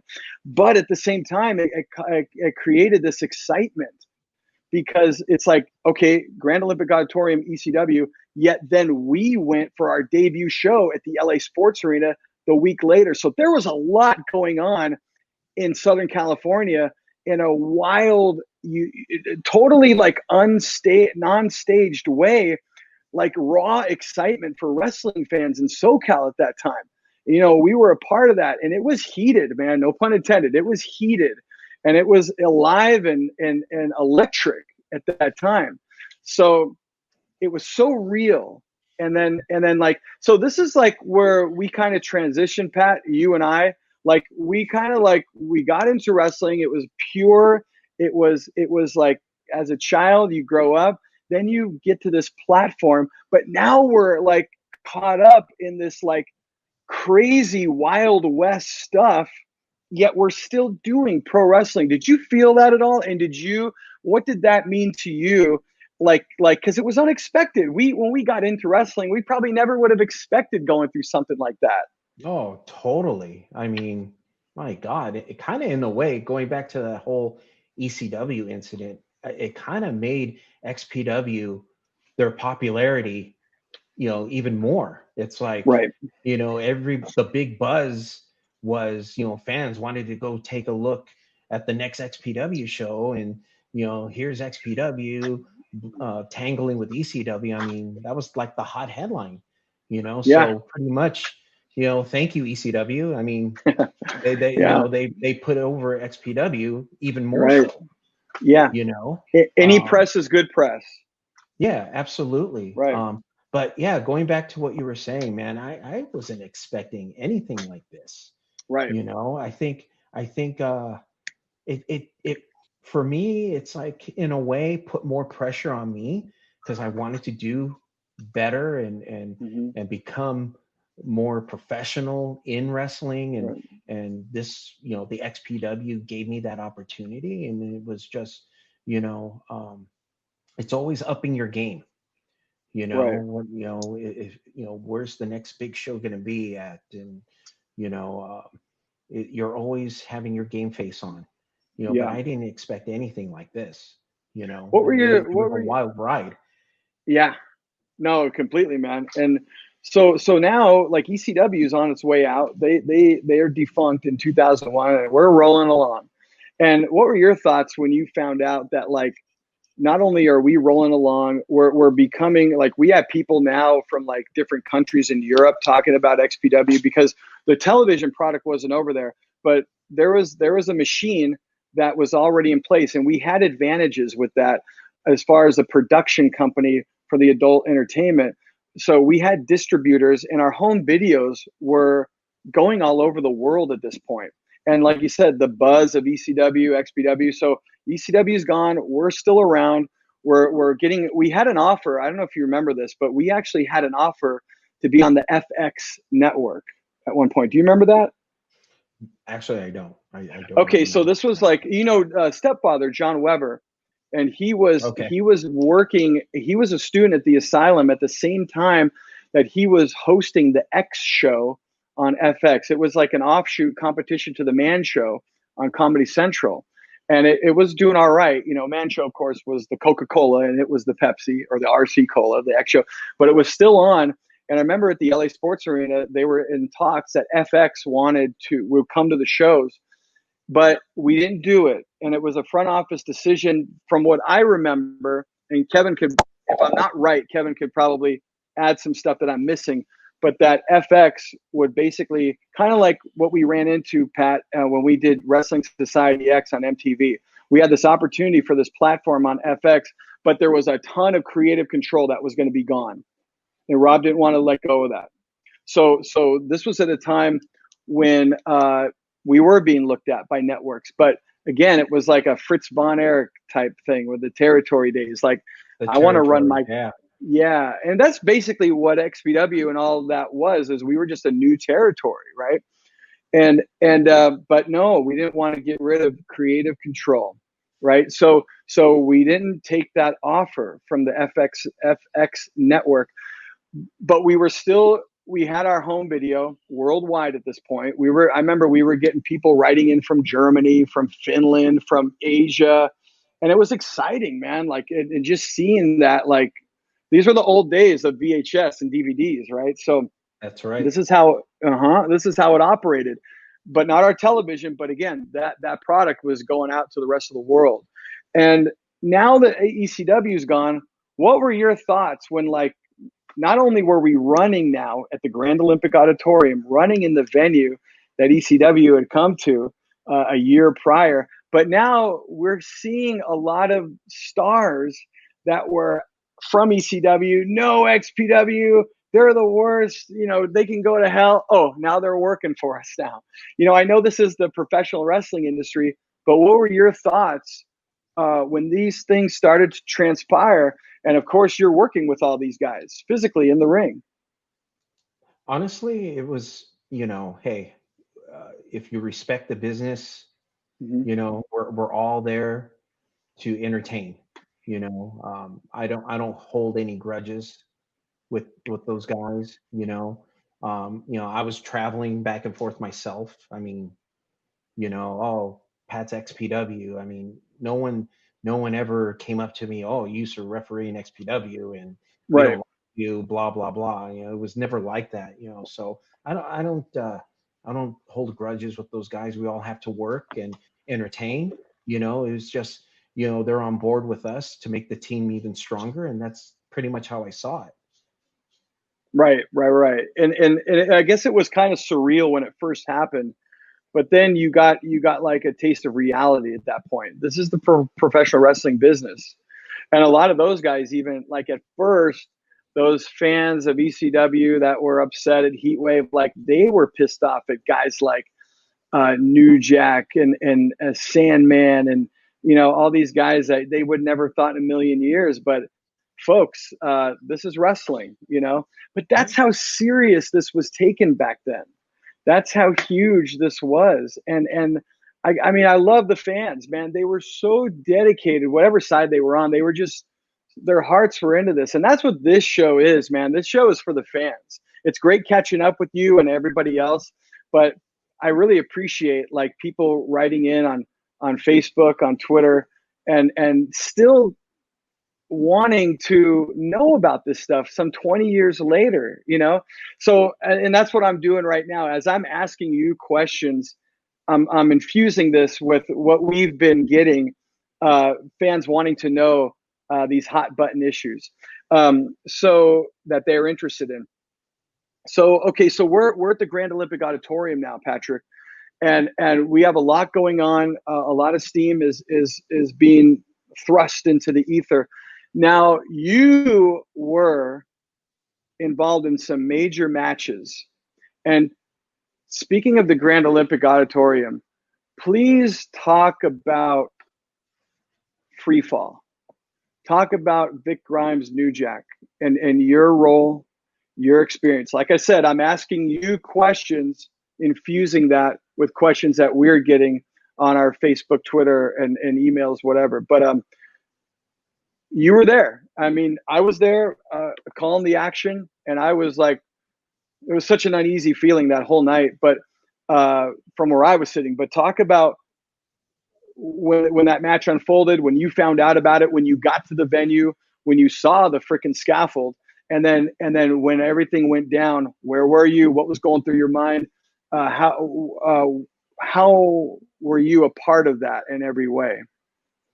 I think it really hit me hard when I walked into that arena and saw the whole scaffolding setup.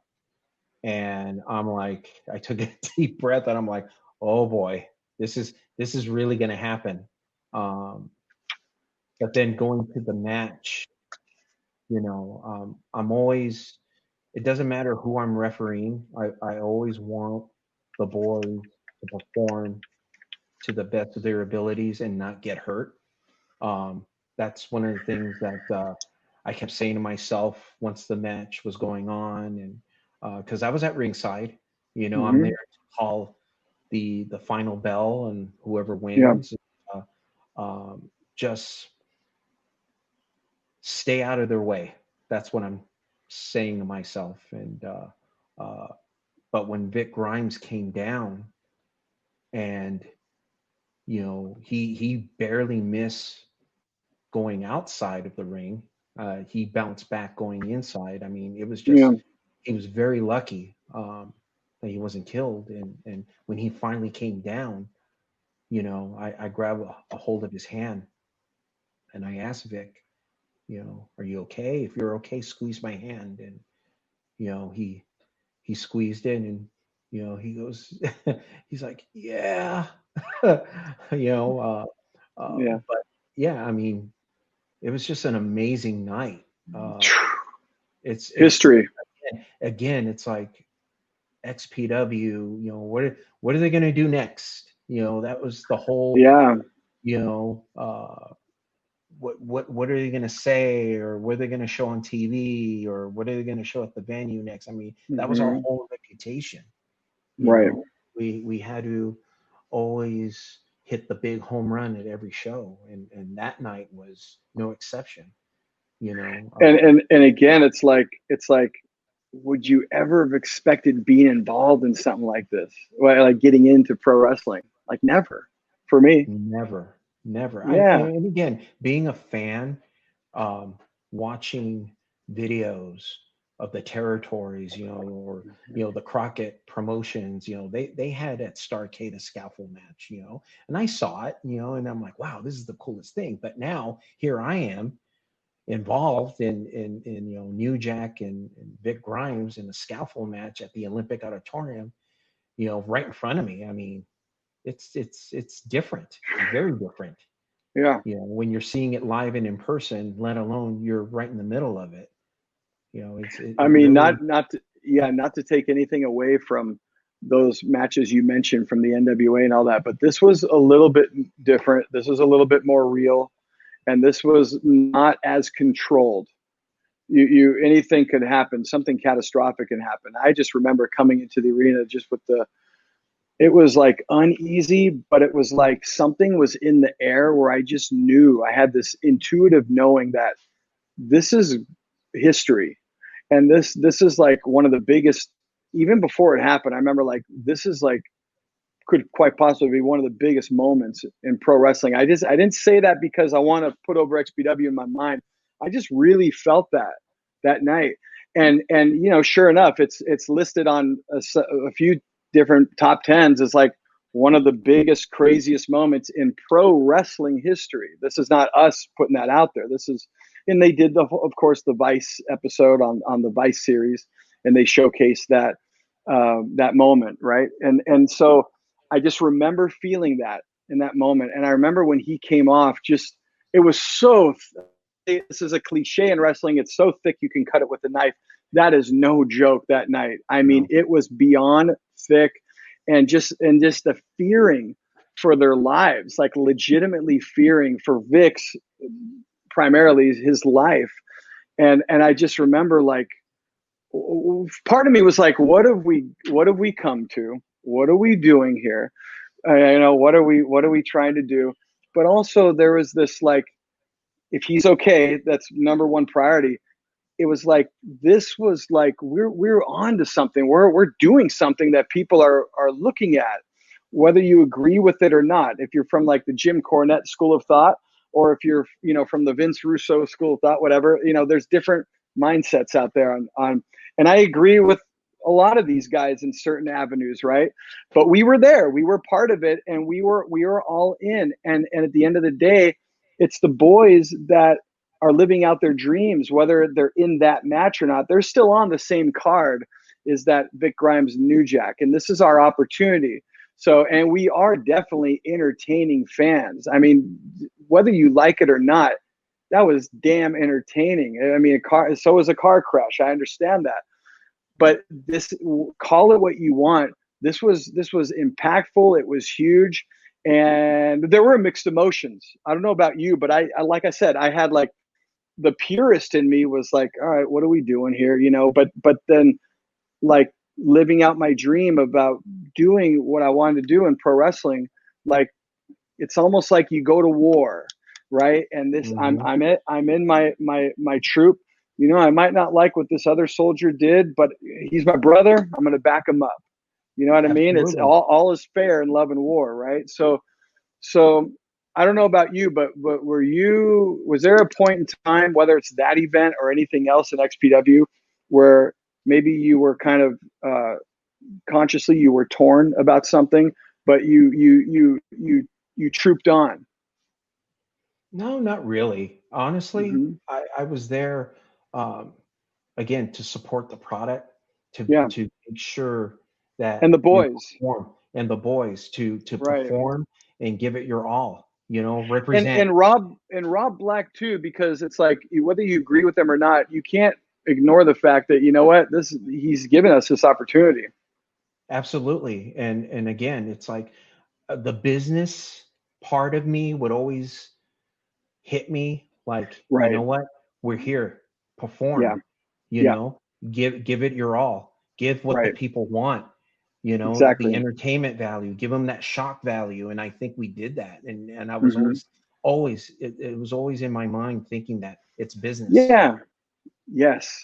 Yeah. And like, you have to, if you're going to survive in this business, there's always going to be things you disagree with, so I'm not saying I do, but I'm just saying, like, for people, like I said, I'm answering questions right now that we got, came in by us just BSing right now. So it's like, you know, any walk of life, whether it's an office job in a cubicle, you're going to run into things you do and don't like, right? So, and I looked at it kind of like what you're saying right now. I got into that business mode. This is business. I'm doing a job here. This is my job. I'm doing a job, right? And if you don't like something, then that's a job, right? And but what I would do and kind of tell myself, like, I'm not going to agree with everything. Again, like any job, but Sure. what I'm going to do is I'm going to give, through my position as an announcer, whoever, a wrestler, a referee, like I'm going to put into this product a little bit of myself, what I think would be better for this product, whether it was humor, whether it was legitimacy in calling a match. I'm going to throw that in to, as best I personally can, to make this product what I believe would be better, right? So Absolutely, those, because you got to yeah, continue representing the product. I mean, that's what it boils down to. You know, yeah, we're representing XPW. You know, we hmm, have a golden opportunity here uh, to continue making this product bigger than what it is. And you're right, right. And that's what we were doing. You know, going out there doing our jobs, and you know, whether you liked it or not. I mean, it's business. You know, we're there to entertain. right. Patrick, I got to ask you, man, like, why in the world did you never work for WWE? I mean, you're one of the best referees out there. You had the look, you knew, you had the psychology, you knew exactly when to look away, and you had a great. I love when you would get in the when a wrestler would argue with you. It was like life or death. The look in your eyes, the way you would look at the guys, and man. I remember like there were a few times I was talking to Jimmy about this. Jimmy like totally committed to his character. We were talking off just ourselves. And I remember like a couple times, like I would try to get him to crack up in the ring, you know, and I could never break him. And that's his commitment. And it was the same went for you, man. Like maybe once or twice I did, but when you knew what I was doing and you had to like try not to laugh, like I said, the Pat and I, folks, we got each other's humor. We would joke around in the back and we could give each other a look and start busting up laughing, right? Talking about Guido or anything like that. So, but like, I remember when you were in the zone and you would normally just start cracking up. Like I'm looking at you like, damn, I can't get him to, I can't get him to break character at all. So, I mean, you really did, dude. You had, and you talked to anybody in SoCal, Rick Knox or Danny Ramirez and all that. And like, you were the best referee out here, not taking away from any of those guys, but I mean, Danny has said that to me. Knox has always put you over. And there were other guys. So there were a lot of people that like often wondered, like, how come this guy's not in WWE? I don't know. It's, I don't know, maybe it's just the timing of it, Mm-hmm, you know. Wasn't meant to be. mm-hmm. Uh, you know, listening to all the stories of Okay, him yeah, traveling, and right. uh, you know, it's, you know, maybe it's not right for everyone, you know. Yeah, But I don't know. I'm very thankful. I grateful for what pro wrestling has given me, and totally. you know, I've been able to travel to a lot of different places to perform, and you know, I'm just very grateful for that. The opportunity that promoters out there have given me, you know, even you know, before XPW or after XPW, I've been very fortunate, you Oh, know. yeah, So it's all timing. It's all yeah, timing. I mean, it you really never is. know. But You yeah, I mean, definitely had, you that's all I definitely can had the, say. okay. And you definitely, I mean, again, this is people that are talking about you too that I concur. I mean, you definitely had the talents to do that. So those of them online that knew you were going to be on the episode, not just me saying that, my friend. So you definitely had the talent to do that, and that was Okay. spoken by the fans, man. So yeah, absolutely, and deservedly so. Um, so okay, so we're now fast forwarding, Pat. We're going into a time in XPW when we're continuing the expansion. Um, we're now broadcast in different pockets. We were already syndicated, but now we're strategically getting on certain networks on the Northeast, the East Coast, primarily Philadelphia, Pittsburgh, and other markets out there. Now XPW is moving, not moving, but we're expanding, and we're starting to do shows on the East Coast. We're going to the East Coast. Specifically, we're going to the old ECW arena. Rob Black purchases the Viking Hall ECW arena. It's now named the XPW Arena. Talk about the mindset of Patrick Hernandez when this was all going down, when you heard about us going back east, and when we went back east. First thing, it hit me like, wow, this is a big deal. If wrestling fans know the history of Viking Hall, and here we are, the company from the West Coast invading the East Coast. I mean, it's a big thing. East Coast fans, they take wrestling, they really love their pro wrestling. The East Coast. I mean, I'm not saying our West Coast fans don't love it. I mean, they're hardcore too. No, but they love it. They love it in a different way, and it's not one's better than the other. But there's a different mentality back east. There's a little bit more of a connection to the history of pro wrestling, whereas like on the West Coast, Hollywood wrestling, Gorgeous George in the 50s, and then boom, there was a big lull, and then WWF became big. So there's a different lineage back east, and you can't really describe it until you go to an event in the East Coast. You could just feel it, and it's almost like they in some ways they really do treat it like a sport. Like they go there and they treat it like, even though they know wrestling is what it is, there's a vibe that you're not going just to see entertainment. You're going to see a sporting event. You just have that feel back there. So yeah, again, just wanted to interject that part of it, but please continue about the whole East Coast expansion. Yeah, I think, again, it's like what you said. It's a different animal. The fans of the East Coast, when it comes to professional wrestling, it's very different.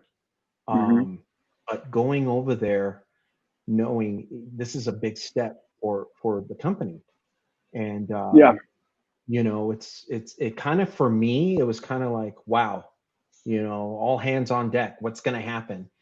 How are the fans going to take us going over there? But again, Rob Black, planting the seeds, getting the television shows to get broadcasts in the East Coast, in the Philadelphia area. So, planting the seeds there. I think that's where it begins. And the timing of it, going into Viking Hall, talking to some of the guys, flying out there, that was the buzz. How are they going to accept XPW? What's going to be the reaction? And wow, when we got out there and that first match started, I mean, the crowd was so hot, the place was packed. There was lines outside of Viking Hall. I mean, it was a great sight to see. And again, it brought everyone's level as being a performer to a higher standard. Oh yeah. Now here we are in Philly. Now we really, really have to produce and give it our all. And it was just an awesome feeling to go through that. And then we're back east. You're involved in some great matches. You reffed some death matches too. I wanted to get into that a little bit about with you, like how it was reffing death matches. But then we're also like, there's a lot of Philly-based people there, like Atlas Security. Of course, all the old ECW guys are with us. And I thought it was a great guy, and then also another good referee. How was it working with John Finnegan, you guys coexisting? Because he was like their ref, the East Coast ref, but we still billed you as, I was damn sure to put it over on television. Nothing against Finnegan. He was a great guy. But you were the guy, you were still senior official, Patrick Hernandez in XPW. No one was going to take that title away from you as far as I was concerned. John Finnegan he was awesome. I mean, when I showed up there, you know, he shook my hand, he introduced who he Hmm. was, and you know, he was just a class act. You know, I've seen Hmm. done even before ECW. You know, I admire his work, and just so professional. You know, great sense of humor, and you know, we're just talking stories, and again, Great. we're there to do the job and Yeah. perform. And yeah, you know, I learned from him, and he would pick my brain, and it was just awesome. It was a whole East meets West in regards to refereeing, and so Yeah. it's a big moment for me too, personally. You know, It's kind knowing of that. like it. Yeah. Sorry. No, go ahead. I'm sorry. Oh yeah, it's kind of like I can kind of relate. Like you working with Finnegan was kind of like when they brought Joey Styles in, and there was a some not tension with Joey, but the front office, like how they were going to bring him in and where I was. But Joey Styles and I to this day are good friends, you know, and then thanks to Joey, he actually got me a tryout for WWE, and it came down to myself. 11 guys tried out, and it came down to myself and another guy. But then they didn't hire anybody; they just kept it going. But that's kind of the formality. WWE does tryouts and then they don't hire people. But no, Joey did that. I to this day really thank him. He's a good guy. And but at that time, it was the same thing. Joey and I were kind of like sharing ideas about commentary, and I learned a lot from him too. And I hope, like you know, he did pick my brain with certain things, like the I think like the comedic aspect, but keeping it serious, right? And I learned his the psychology. I learned a lot from him too, just talking to him, and even during those tryouts, like we would just bullshit about like you know the psychology when a heel does something and what's going to happen next with the face, and like just sell that in certain ways that you don't really come across as an announcer, where you feel it sound like you don't know what's going to happen, but you really do. Little things like that, and it was really uh, a great moment to have that opportunity to work with somebody like that, you know. And I wish we would have worked together longer, Joey and I, because the original plan was they didn't know what they were going to do with me. And then eventually Kevin's like, no, we're going to have you do matches. Don't worry. Eventually. And Joey's going to do the matches on the East Coast. You're going to do matches on the West Coast. And then you guys are going to come together and broadcast together on the would be, which never transpired, pay-per-view, XPW live pay-per-view. We had a pay-per-view, but it was, you know, a taped thing.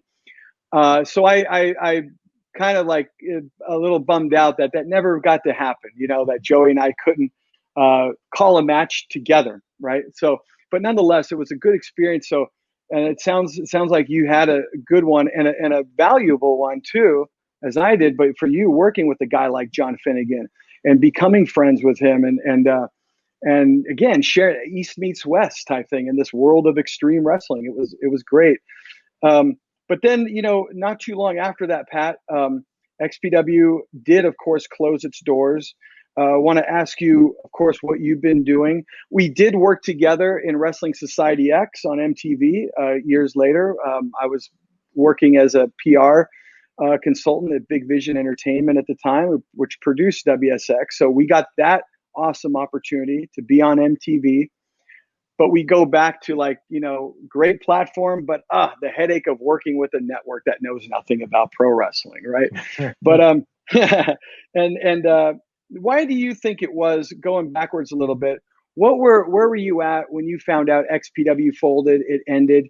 Why do you think that was? What were your thoughts on that, and what was your involvement as far as hearing about it and whatnot? Because again, you, myself, Kevin, and Supreme, and if I'm missing anybody else, I apologize, but we were really the only ones that lasted from the very beginning all the way to the end. So when it ended, what did that mean to you, and why do you think that all happened in your mind? Who knows? Who knows why? It's a lot to again, a lot to unpack there. Yeah, Yeah. You know, of course, I was, you know, sad. You yeah, know, it was a long run. hmm Um, know, I just would think back of just all those incredible matches and the people behind the scenes, and you, Kloss, Dynamite, and Supreme, and Jimmy, and I mean the list goes on and on. It's like, wow, it came to an end, Yeah. but if one door closes, another door opens. And Right. as you know, in professional wrestling, when a promotion closes, other promotions open, and you continue your dream, and you continue the travels of what professional wrestling gives you, and you go with that, and Yeah. XPW again gave me a lot, and like Yeah. what you were saying earlier, it opened up doors for us with the Wrestling Society X, and I continued traveling and doing shows in Vegas, Portland, Oregon, more shows Hmm. back east. It was just you know XPW just gave me that window of opportunity, because you never know in pro wrestling. You just don't Yeah. know. You enjoy the Right. way, enjoy the ride for as long as you can, and when it comes to an end, hopefully, things will open, and it did, but I'll always have XPW in my heart, you Yeah. know. Um, again, Rob gave us that opportunity to do something here in the West Coast, and because let's face it, it's like all the big promotions are always in the East Coast.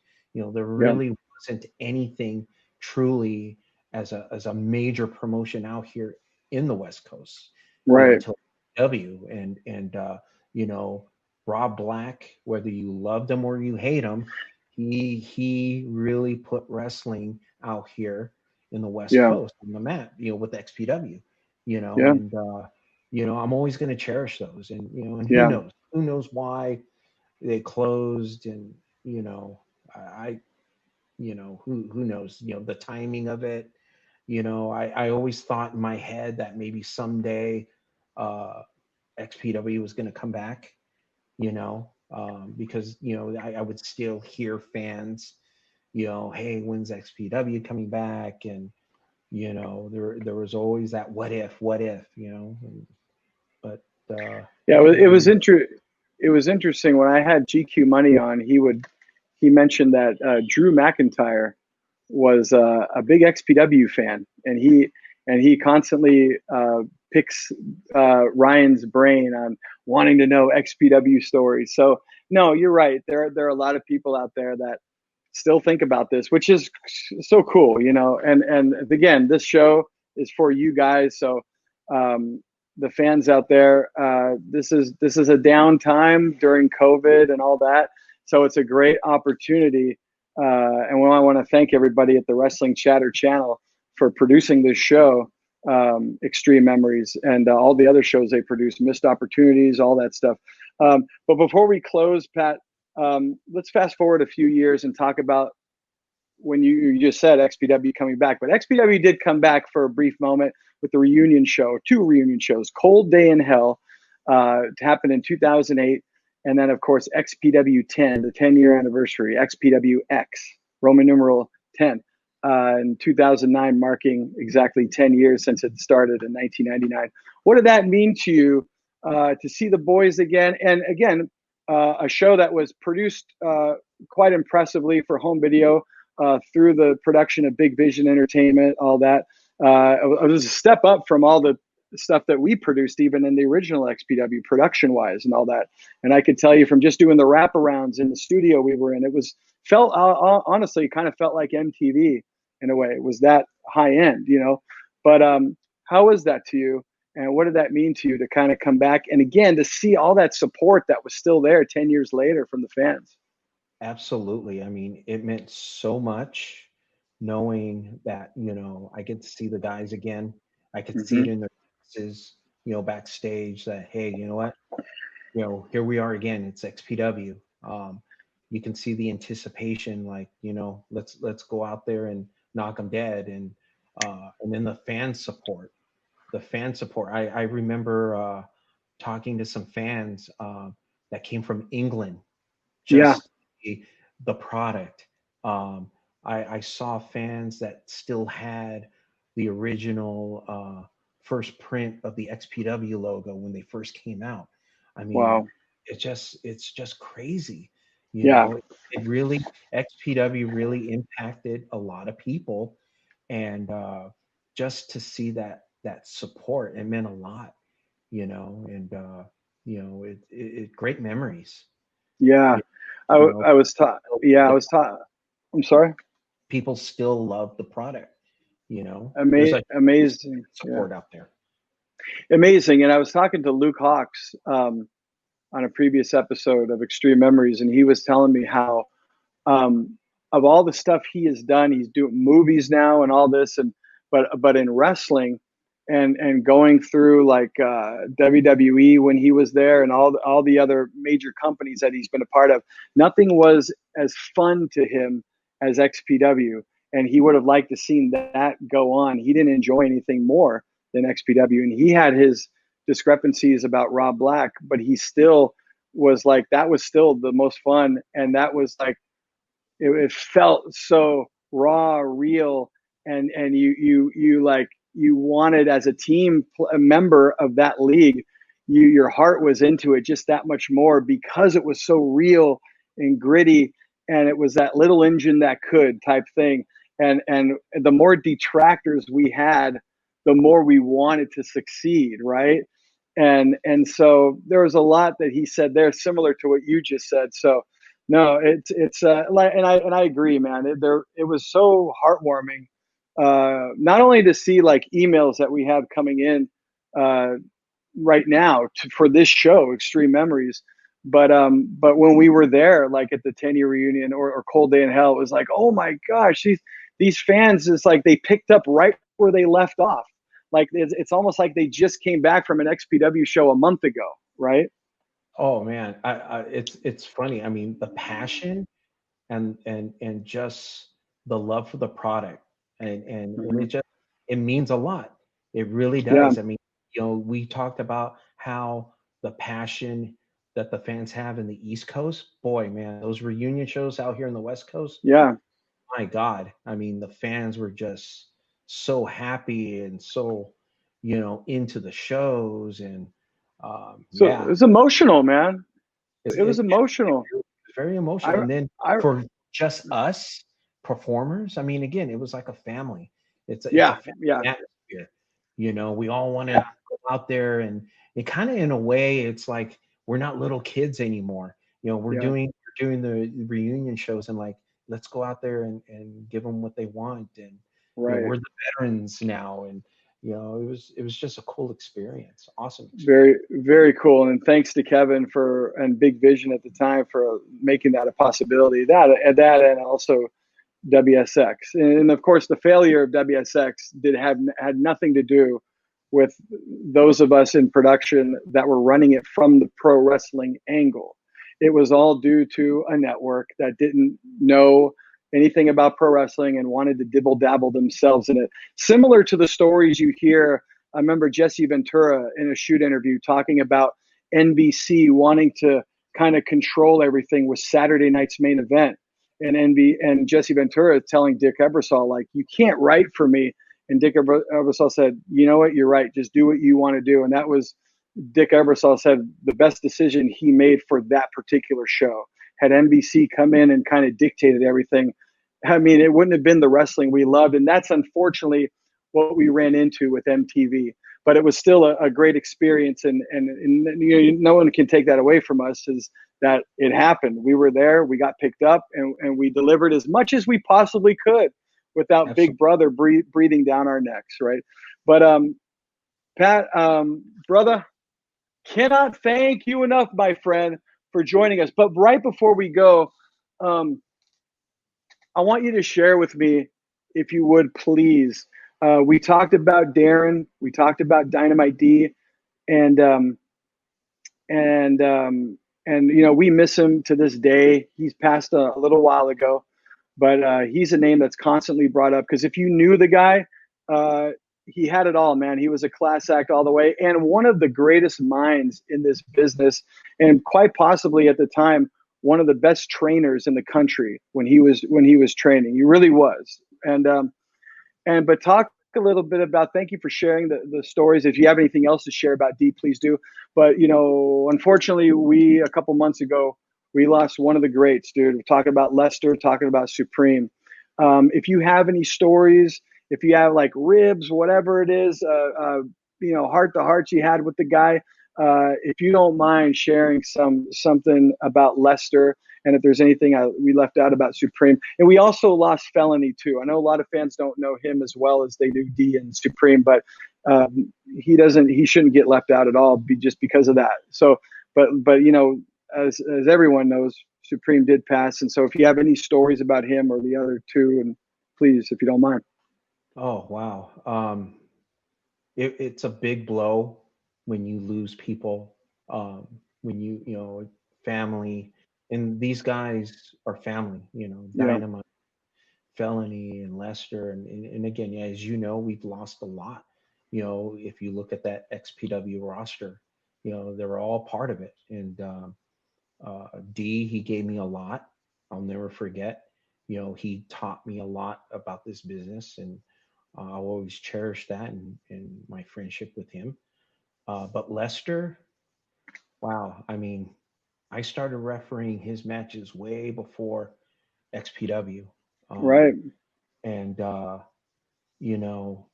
again, he's one of those guys where it's real special to me because we got to a level of traveling together and performing at the sports arena or, the big venues.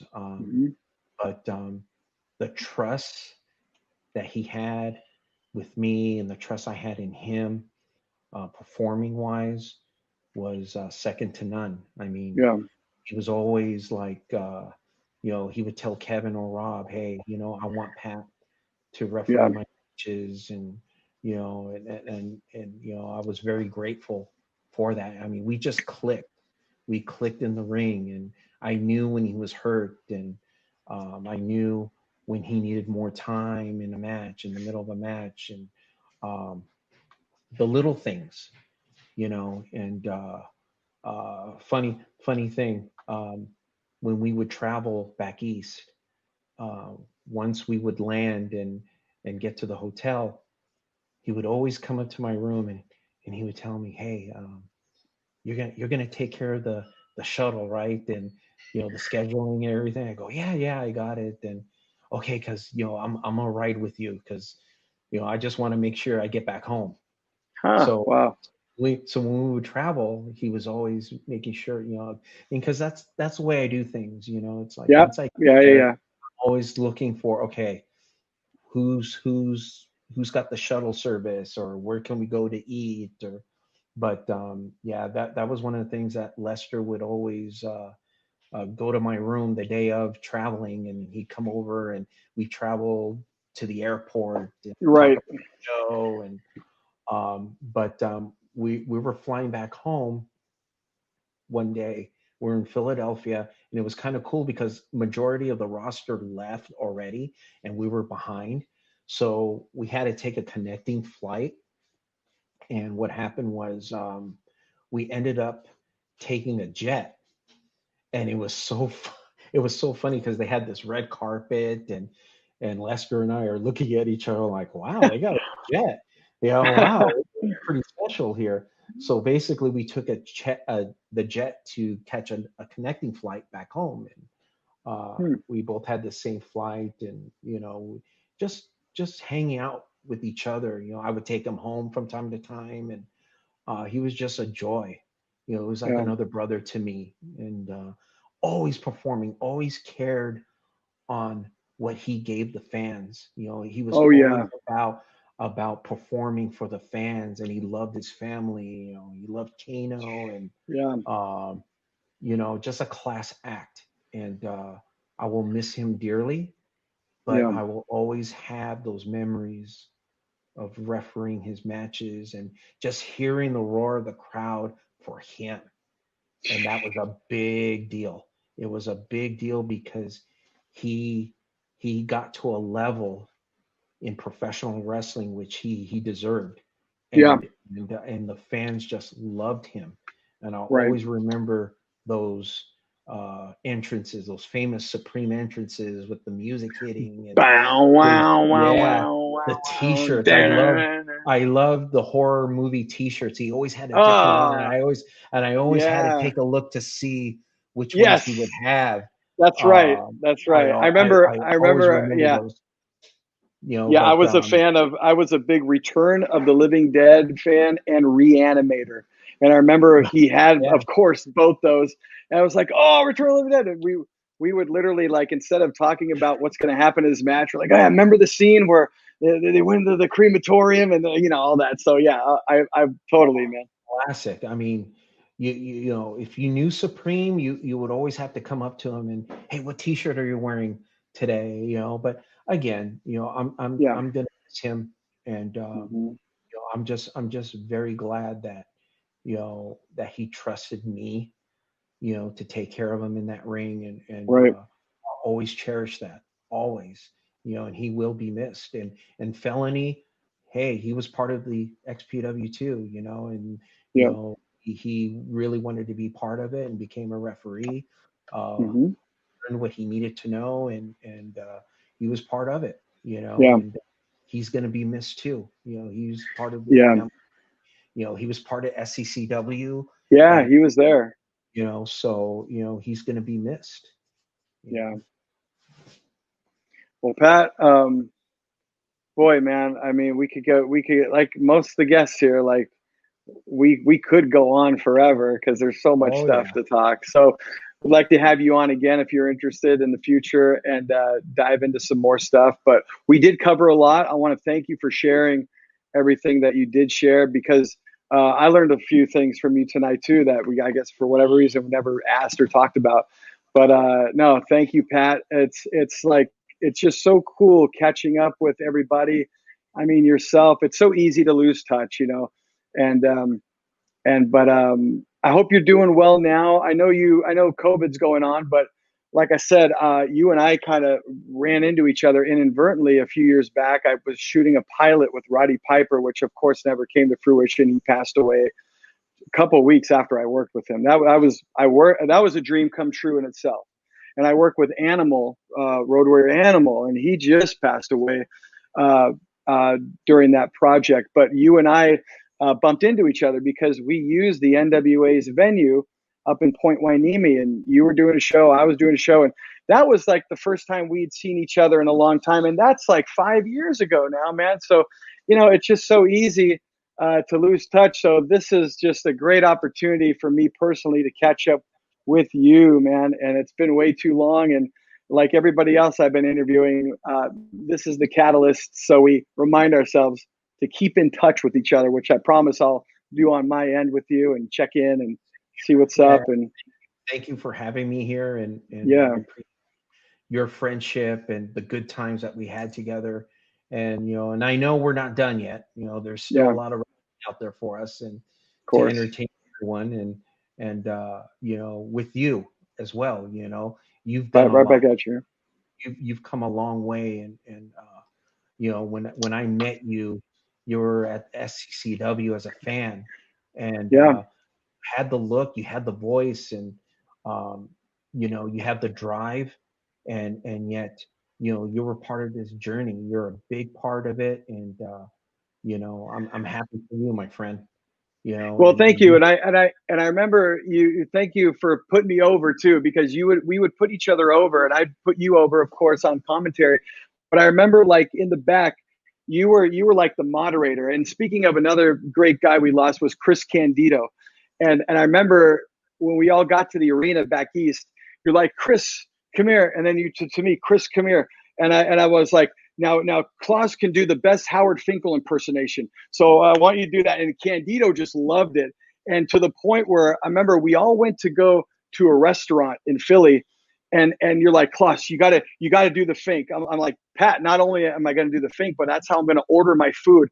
And I remember the waitress came over. I'm like, I would like the French dip with a side of au jus. And then I remember like Candido was just like falling out of his chair laughing. But that was you were great at that. You were kind of in the ring, bringing people together, like Supreme said, making sure everybody got to the venue and orchestrating. But you would do that when we were just the guys hanging out, and you would make sure you would set up the humor and then let it happen. And you were a big part of that, man. So that there's another tribute to a guy, Candido, who just wanted to hang out and didn't have an ego. Oh, I was in WWE. He was just like one of the boys, and that was, again, great times, man. No one could ever take that away, and it's fun to look back at it with you and I. And again, just an honor that people are still asking about this and wanting to look back with us. So, Patrick, my friend, thank you for being a part of this, and it was really a lot of fun talking with you personally. No, this was great. I thank you again. Thank you, and for everyone else that had questions, and thank you. Thanks a lot. Thank you. All right, for Patrick Hernandez, senior official west of the Mississippi, my name is Kris Kloss. This is Xtreme Memories right here on the Wrestling Chatter channel. And speaking of the Wrestling Chatter channel, be sure to subscribe to this channel, give it a thumbs up, share it, tell your friends about it. We have other shows on this channel too, wrestling related. Again, for Patrick, my name is Kris Kloss, and we will see you next time right here on Xtreme Memories. Thank you for watching Xtreme Memories, hosted by Kris Kloss. He's dropping new episodes every month on the 15th and 30th. You can be the first to tune in by subscribing to the Wrestling Chatter channel right here on YouTube. See you next time.